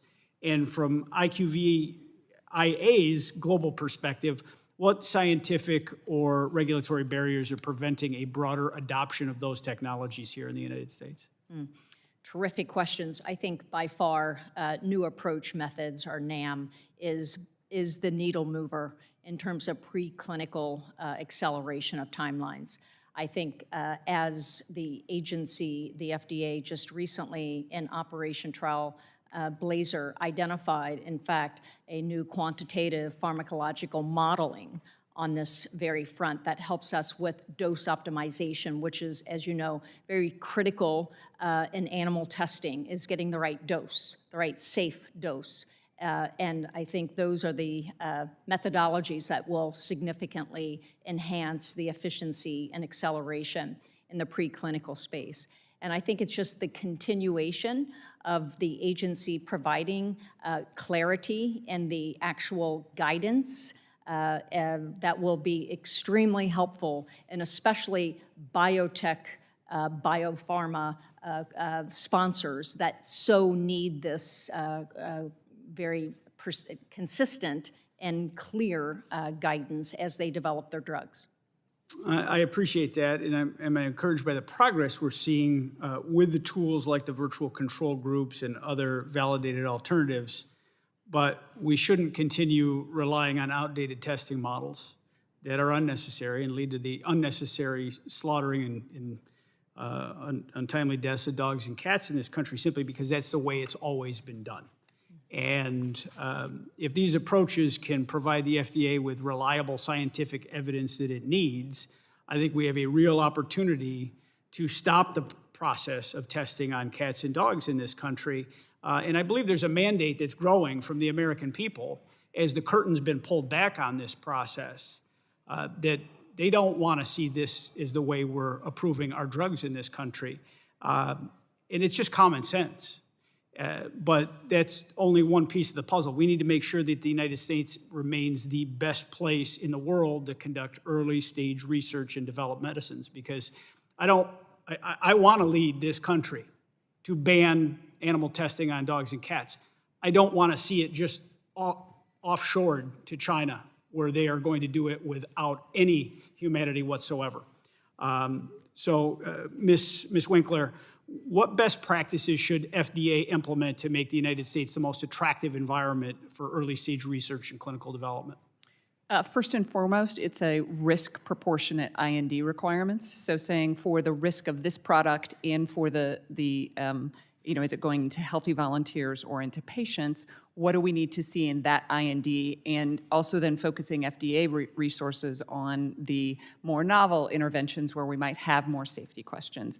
Another mechanism is continuing FDA's efforts in the new alternative methodologies that Dr. Verst mentioned. And in particular, we shouldn't be looking for methodologies that replace what we learn, that replace the animal models. We should be looking for new methodologies that give us the information that we were looking for in the animal models. And those are two different questions. And so we should be exploring and sharing what toxicity were we looking for, and how could we do that in a different way than using animal models. Also need to strengthen our phase 1 intensiveness, but primarily it is a risk proportionate approach to IND submission and transparency about that process and a rolling application. Thank you very much. I could ask you questions all day, but I'm out of time, so I'll submit some more for the record, and I yield back, Mr. Chairman. Chairman yields back. Now recognize Mr. Landsman of Ohio for his 5 minutes of questioning.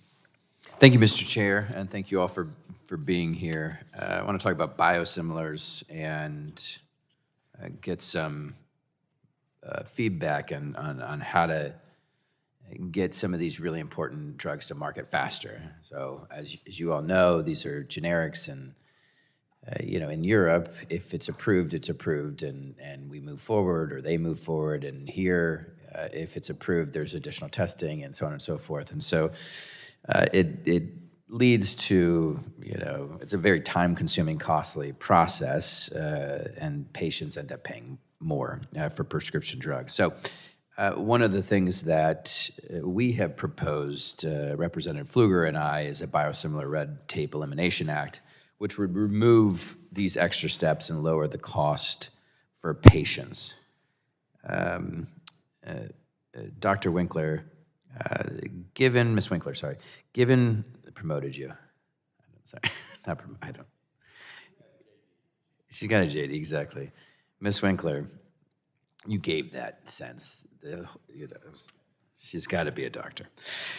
Given the FDA's current framework, what changes at the FDA would best support biosimilars and other generics entering the market? You're very close to this, obviously.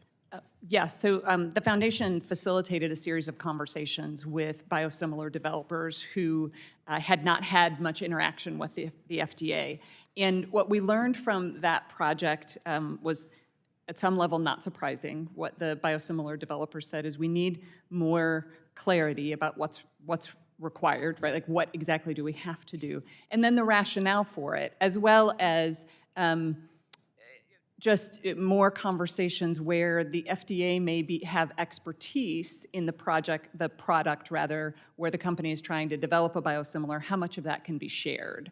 So it is clarity, it's continued learning and sharing the information. And then we should recognize that some of the challenges in the biosimilars market are actually not with FDA and getting them to the market, but their adoption and pull through. So FDA can certainly do some. But is it not true that when the FDA approves a biosimilar, there's still additional testing, whereas, say, in Europe, if it's approved, it's approved?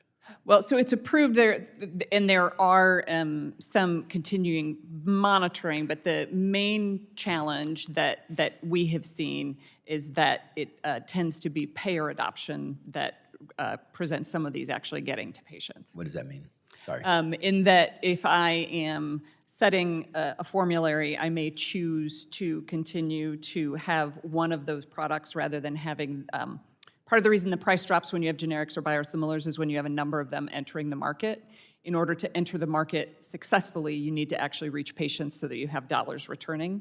If the payment structure prohibits that getting to the patient and actually getting those dollars, then you don't have it. Biosimilars won't enter the market. If you could change it today, is there any one big thing that would help expedite this that you think makes a lot of sense? Or I'm always looking for the one big thing, and this doesn't have one. But there is, I think FDA has made strides in being more clear about what is actually required and then sharing that information with the biosimilar community. And our sense is that there is just too much red tape when it comes to these things. And so, and so I guess the question, I mean, the clarity obviously helps, but it also just seems to me that this has already been tested, it's already been approved. It should just, Yeah. Well, and the structure for biosimilars is, much newer than the structure for generic drugs, but it's not new, and so it is an opportunity where we have learnings and perhaps applying those learnings and changing the standards. It may be time. Dr. Kowalski, could you speak to the importance of bringing more of these biosimilars, generics to market for patients? Especially, we've talked a lot about capping the cost of insulin for seniors and how this could increase competition and lower costs. So we strongly support the Bipartisan Insulin Act. Insulin, as I said in my opening statement, is mandatory for life with people with type 1 diabetes. And we've seen people rationing insulin and even dying for rationing of insulin.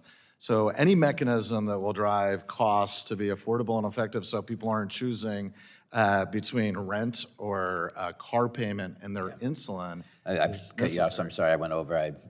But I appreciate that, and I agree. Thank you. I yield back. Gentleman yields back. Now recognize the gentlelady from Washington, Dr. Schreier, for her 5 minutes of questioning. Thank you, Mr. Chairman, and thank you for that answer about insulin. Anything we can do to bring down the cost of a medication that people like me would die without within days, I think, I'm not going to test it, is really important. So thank you to all of our witnesses. I want to talk first about biosecurity and research and global competition. 17 years ago, the share of clinical trials started by Chinese companies was only 1%. Last year, China-headquartered companies accounted for 39% of global oncology clinical trial starts and 36% of vaccine trial starts. And that is massive growth, and they are quintupling on their investment in research and development. There are really practical implications to this. I would just point to COVID as an example. The first Chinese-developed COVID vaccine showed significantly lower efficacy than the one in the US, ranging from 50.4% to about 60%. By comparison, the first American-made mRNA vaccines were about 95% effective. And American innovation and rigorous standards supported by a fully staffed FDA saved millions of lives during the pandemic. I'm thinking about the next pandemic. And if we yield our biomedical leadership to adversaries, the consequences for our country could be catastrophic, including whether our adversaries would even share those vaccines with us.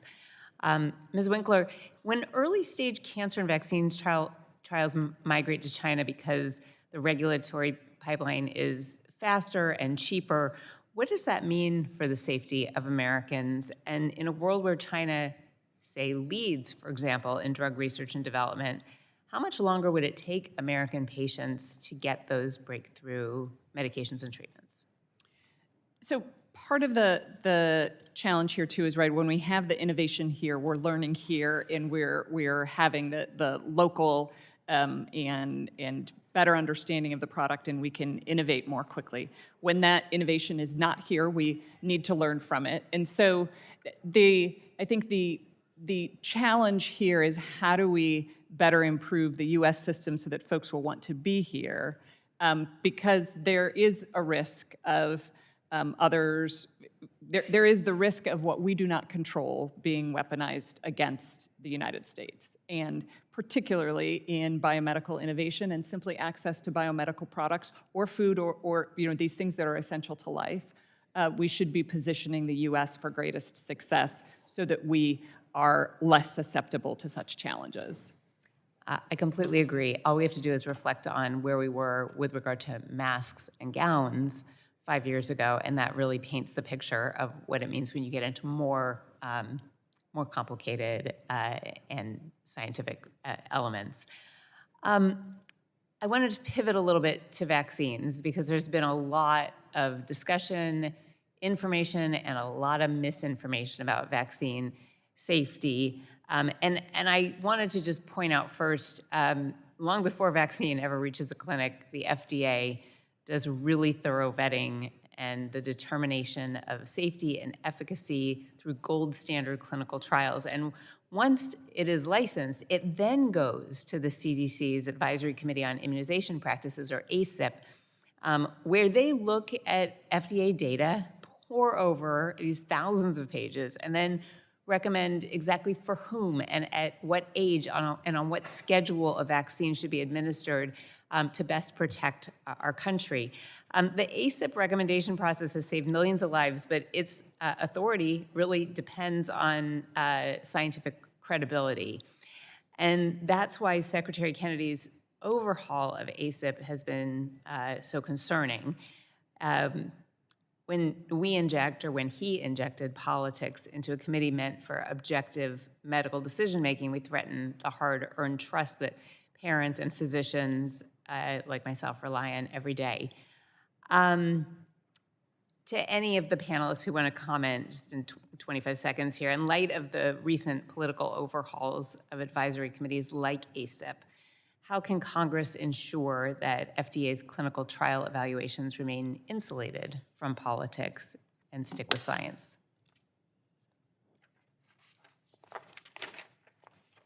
So I'll just make one observation, and to remind us that when FDA approves a product, whether it's a vaccine or a drug or a biologic or a device, their job is not over. FDA conducts and monitors, and the product sponsors do as well, post-market surveillance, so the learning continues. So I would just underscore that it's, we sometimes think about the review and approval process as ending.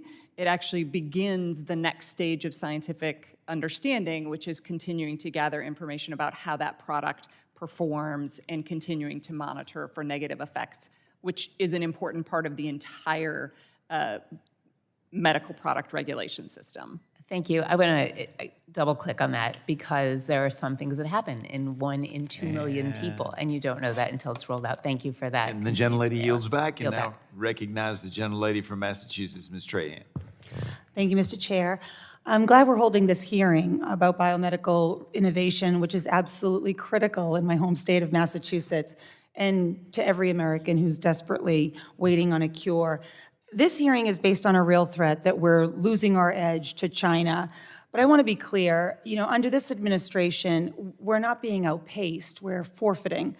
Before any promising new therapy even reaches the FDA, there's discovery, there's preclinical work, there's first-in-human testing, and almost all of it traces back to NIH. Nearly every drug the FDA approves is linked to NIH-funded research. So talking about late-stage clinical trials when the entire pipeline has been under siege feels like we're rearranging the deck chairs on the Titanic. Dr. Verst, your testimony notes that emerging pre-commercial biopharma companies drive more than 3/4 of new phase 1 trial starts. Is it fair to say that these small biotechs are some of the most vital for the innovation pipeline? Indeed. I think that these are critical customers, or sponsors rather, in terms of fueling and promulgating our innovation, as you rightly highlight. In fact, the 75% being phase 1 in orientation in terms of the predominance of the biotech sector. But in addition, 65% of phase 1 through 3 clinical trials globally are actually conducted and invested by this biotech community. And these are the most sensitive to capital constraints. Dr. Boyke, can you elaborate on what happens when one of those small companies loses its funding in the early stages? Does that science wait patiently for them to recover? Does it go somewhere else, or does it die? Enlighten us. Science doesn't wait patiently. So small biotech firms in China are taking advantage of the opportunity to do regulatory arbitrage by going through a pre-IND process of being able to conduct first-in-human trials much quicker, to be able to fast follow the innovations that occur in the U.S. and be able to seek licensing deals for that research. The district I represent is home to companies just like that. I'd like to share one of them. Versatope Therapeutics is a small biotech, just a couple dozen employees that grew out of UMass Lowell's incubator. They were developing 2 critical innovations, a malaria vaccine and a universal flu vaccine, one-shot, lifetime protection, both NIH funded. But last year, NIH terminated Versatope's flu vaccine grant for convenience. Their malaria grant renewal was frozen for months. And although it was ultimately reinstated, the damage had already been done. 10 scientists were furloughed. It's possible that the products they were working on will never see a pivotal clinical trial. And as if that wasn't bad enough, it gets worse. OMB just proposed a rule that takes that exact mechanism, termination for convenience, and makes it the law for every federal grant in our country. That same rule replaces the scientific review process with political appointees, upending years of stability that has made the United States the global gold standard when it comes to biomedical research. Dr. Kowalski, Breakthrough T1D submitted comments on the rule earlier this week. Can you explain what it means for early stage researchers to have this codified in federal regulation, and how will it change what recourse a company has when its grant is simply terminated? Well, Breakthrough T1D did sign on to a United for Cures coalition letter to both the House and the Senate that requested that proposal be withdrawn. We feel very strongly that letting political appointees override scientific peer review puts real breakthrough therapies at risk, as you have described. And having grants terminated for convenience threatens long-time studies and significant progress that we're making towards breakthrough therapies. I agree. That's why I led more than 100 members warning OMB about the potentially disastrous consequence on this rule, specifically on our biomedical research infrastructure. I'd like to enter into the record the response we received from Director Vogt. And the date? And it's dated June 30th. Okay, of this year? Yes. All right, without objection? It doesn't seem to me No that, objection, like, so ordered. thank you. Doesn't seem to me like they're taking full and fair consideration of the almost 350,000 public comments they've received. In fact, this response doubles down on the rule, calling NIH grants too woke and recycling old conspiracy theories. It's just deeply unserious. This administration says America should be the best place in the world to develop medicines. And all of us here agree with that. But you can't be that place while signing innovative companies' death warrants and calling it convenience. Thank you, Mr. Chairman. I yield back. And Ms. Trahan, if you will make sure you get a copy of that so we can have it for the record. I now recognize gentleman from Texas, Mr. Veazey, for his 5 minutes of questioning. Thank you, Mr. Chairman. I know that much of today's discussion has focused on how Congress can modernize clinical trials and make them faster and more efficient. And I think those goals are very important, particularly as advances in science and technology create new opportunities to bring innovative therapies to patients more quickly. At the same time, I think especially we learned a lot of this lesson around COVID-19, making sure that we ensure that clinical research reflects the diversity of the population that we have here and who's ultimately going to use these therapies is going to be very critical to generating evidence that is both scientifically robust and applicable. Dr. Verse, given your experience designing and implementing these clinical trials across a wide array, how can Congress ensure that efforts to modernize clinical trials also expand participation amongst historically underrepresented communities? Again, particularly when you take into consideration a lot of the noise that we had to go through during COVID-19 to get people to take that vaccine. It's a terrific question and certainly a challenge on the clinical trial front. I think that first and foremost, understanding how to recruit and incentivize community physicians to participate in clinical trials. And of course, it's incumbent upon us as an industry to ensure that we reduce the burden in participation. And beginning as Dr. Winkler, I give you honorary degree, mentioned in terms of the academic medical centers are critically important, but so are the hub and spoke referral methodologies. If we're able to put the right technology systems in place within healthcare systems, EMR technology that can be interoperable with electronic data capture associated with clinical trials, one would then be able to identify the right patient at the right time on their clinical journey to be eligible for certain clinical trials. That's just one example of how to access those community physicians and, of course, their respective patient population to help encourage more participation in clinical trials. And we call that clinical research really as a treatment option. Yeah, wow, that's there. I'd also like to touch on the FDA's approval process, which has long relied on evidence demonstrating that new therapies are both safe and effective. And as advances in science create opportunities to use novel endpoints and biomarkers in clinical development, we are considering how these tools can complement traditional approaches. And I know that the challenge is ensuring that greater flexibility strengthens the clinical research enterprise while preserving the high evidentiary standards that providers rely on. And Dr. Kowalski, your testimony supports modernizing clinical requirements, including increased use of novel endpoints and biomarkers. Dr. Kowalski, what safeguards are going to be needed to ensure that these new approaches continue to generate reliable evidence and maintain public confidence?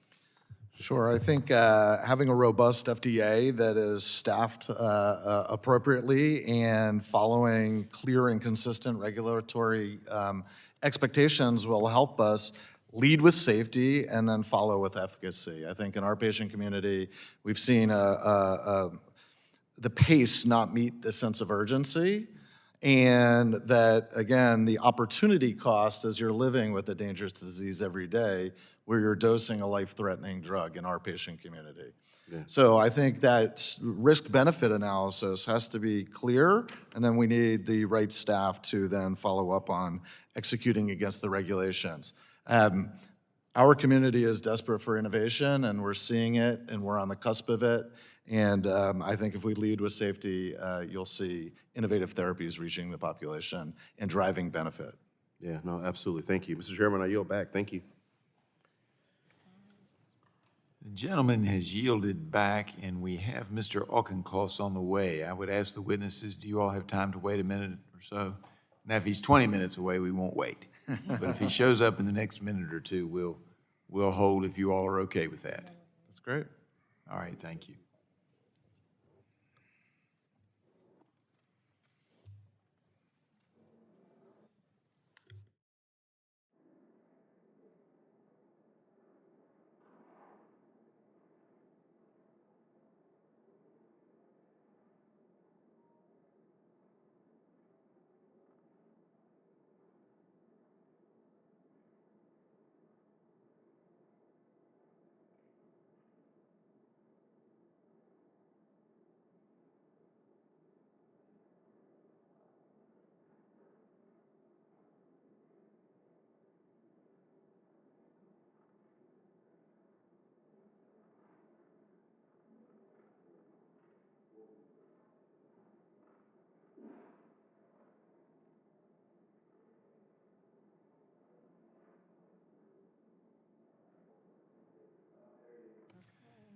All righty, we had turned the clock on. We were going to give you another 5 minutes. You're down. You still had 4 minutes and 30 seconds, but I'm glad you didn't push us to the test. I now recognize the gentleman from Massachusetts, Mr. Auchincloss, for his 5 minutes of questioning. Thank you, Chairman, and thank you in particular for your ongoing partnership as we work to modernize clinical trials in the United States with bipartisan legislation, currently in discussion draft form, which we've gotten substantive feedback on, and hopefully soon in legislative form. I want to discuss that with the witnesses here, and I've appreciated the written testimony. My first question is for you, Ms. Winkler. We have seen many areas of overlap between the research that Reagan-Udall has done on clinical trials modernization, Operation Trailblazer from the administration, and then our own legislative draft, including risk-based non-clinical testing, patient-centric patient matching, increased FDA communication and transparency, shared learning to the agency's application of flexible evidentiary strategies and adaptive trial designs, and better use of existing data, such as natural history studies and real-world evidence. What are key considerations for Congress to support FDA consistency and transparency in trial design, accepted endpoints, and natural history studies while maintaining a flexible regulatory environment? So key is part of what you just talked about, where it's a consistent message from what Congress is creating and what stakeholders are saying and what HHS is saying. That seeing the same threads in a common direction is incredibly helpful to the FDA staff. It's saying, yes, this is how we pursue it. And then continuing with that is the clear question of, is there clarity in the authorizing statute? Then the agency has the opportunity to provide the detail and regulations and the resources and staff to implement it. Part of it, Congress can legislate, and we should, and our bill really focuses on the things that only Congress can do, particularly creating a point-of-care clinical trial enrollment process, because only maybe 5 to 7% of eligible U.S. patients are enrolled at any given time, and if we want to widen the throughput of U.S. clinical trials, we just have to make it easier to recruit and enroll, right? And I think Congress has a special role there. A lot of it can be done by FDA leadership, though, in terms of that trial design, accepted endpoints, consistency. FDA's had a hurly-burly last 18 months, and now has an opportunity for a reset after regrettably hemorrhaging a lot of competence and credibility under the leadership, the previous leadership. What advice would you give to an incoming FDA commissioner about how to restore a culture of high standards for safety and efficacy, and also the kind of consistency and early engagement that creates certainty for investors and investigators? So obviously that job is an incredibly challenging one, but a way to approach it is thinking about the stability for the staff. So what is it that the agency is pursuing? What are the priorities, and what are the expectations of them? And that's that they discharge their work as strong, competent scientists and lawyers and all of the other staff who are experts in the law and the regulatory structure. And in order to do their job well, they have to interact with the experts outside the FDA to help with the emerging science and the emerging products. So underscoring that stability within the agency, as well as really the essential communication and interaction with external stakeholders in order to keep pace with the science. To be a science-based regulator, you have to keep pace with the science. Which, of course, is what Reagan-Udall has been designed to do, right? And I do think for those FDA regulators, one of the things I hear from investigators all the time is the importance of that human-to-human interaction early on in the process. Just sit across from the table with each other and just go through point by point, what are we looking for endpoints, what are we looking for trial design. My sense has been that highly iterative, interactive process has degraded over time. And not just, I wouldn't say not just under the previous leader, but maybe really over the last 5 to 10 years. And I think the next FDA leadership has to just inculcate that culture again of really engage deeply with your investigator. Exactly. Some, I think wrongly, call interaction between the regulator and regulated industry as industry capture. I think to be a functional regulator, you have to interact with the industry that you're regulating so that you understand their challenges. The regulator still makes the decision. Yeah, specifically early on. Well, much more, but I will yield back to the chairman. I thank the gentleman. Now recognize the gentleman from California, Mr. Mullen, for his 5 minutes of questioning. Thank you, Mr. Chair.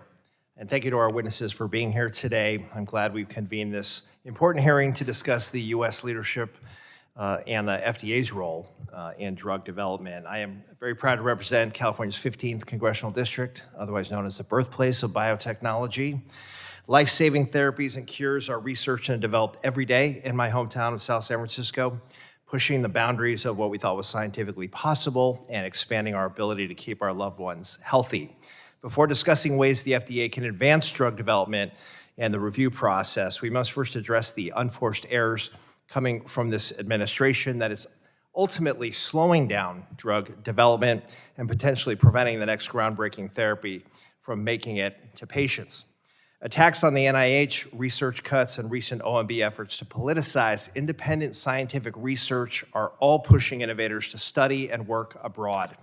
We're going to lose a generation of the leading scientific minds if President Trump and the majority continue to undermine American innovation. On top of that, preventable upheaval at the FDA is hurting domestic drug development. I recently sent a letter to the FDA outlining how the agency's staffing cuts, leadership turnover, and inconsistent priorities is adding uncertainty to the system and making it increasingly difficult for manufacturers to work with the FDA.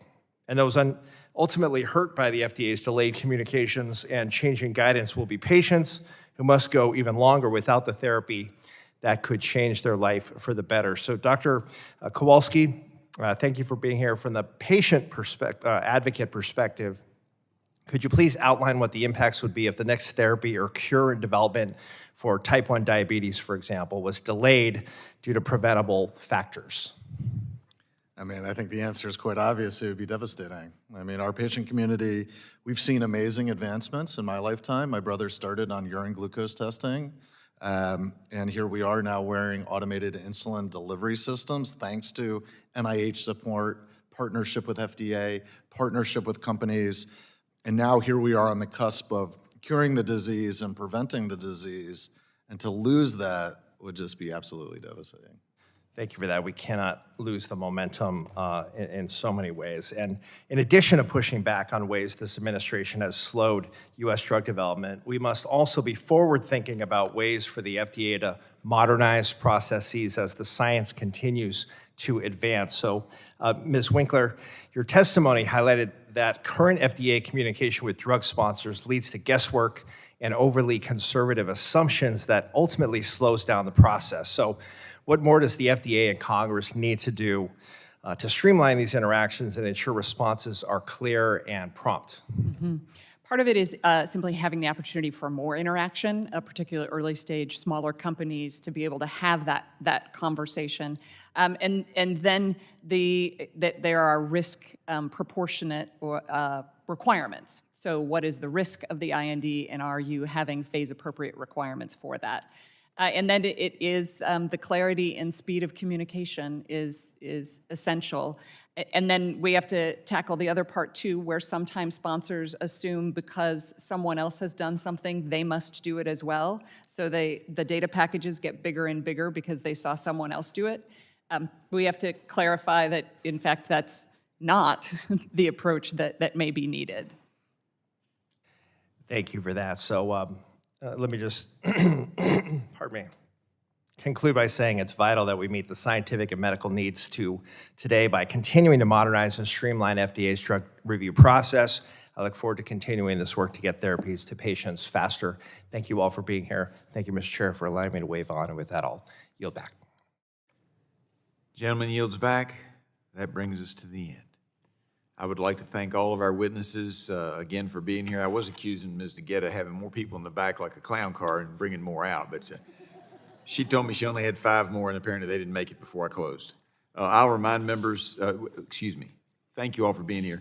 Members will have additional questions for you all subsequent to the hearing. I'll remind members they have 10 business days to submit their questions for the record, and I ask the witnesses to respond to the questions promptly. Members should submit their questions by the close of business on Wednesday, July 29th. And I must have missed a page. We approve all the other items that were on the documents for the, there we go. I ask unanimous consent to insert into the record the documents included on the staff hearings document list, along with the other ones that we accepted during the hearing, and without objection, so ordered. That being said, and without objection, subcommittee is adjourned. Thank you all.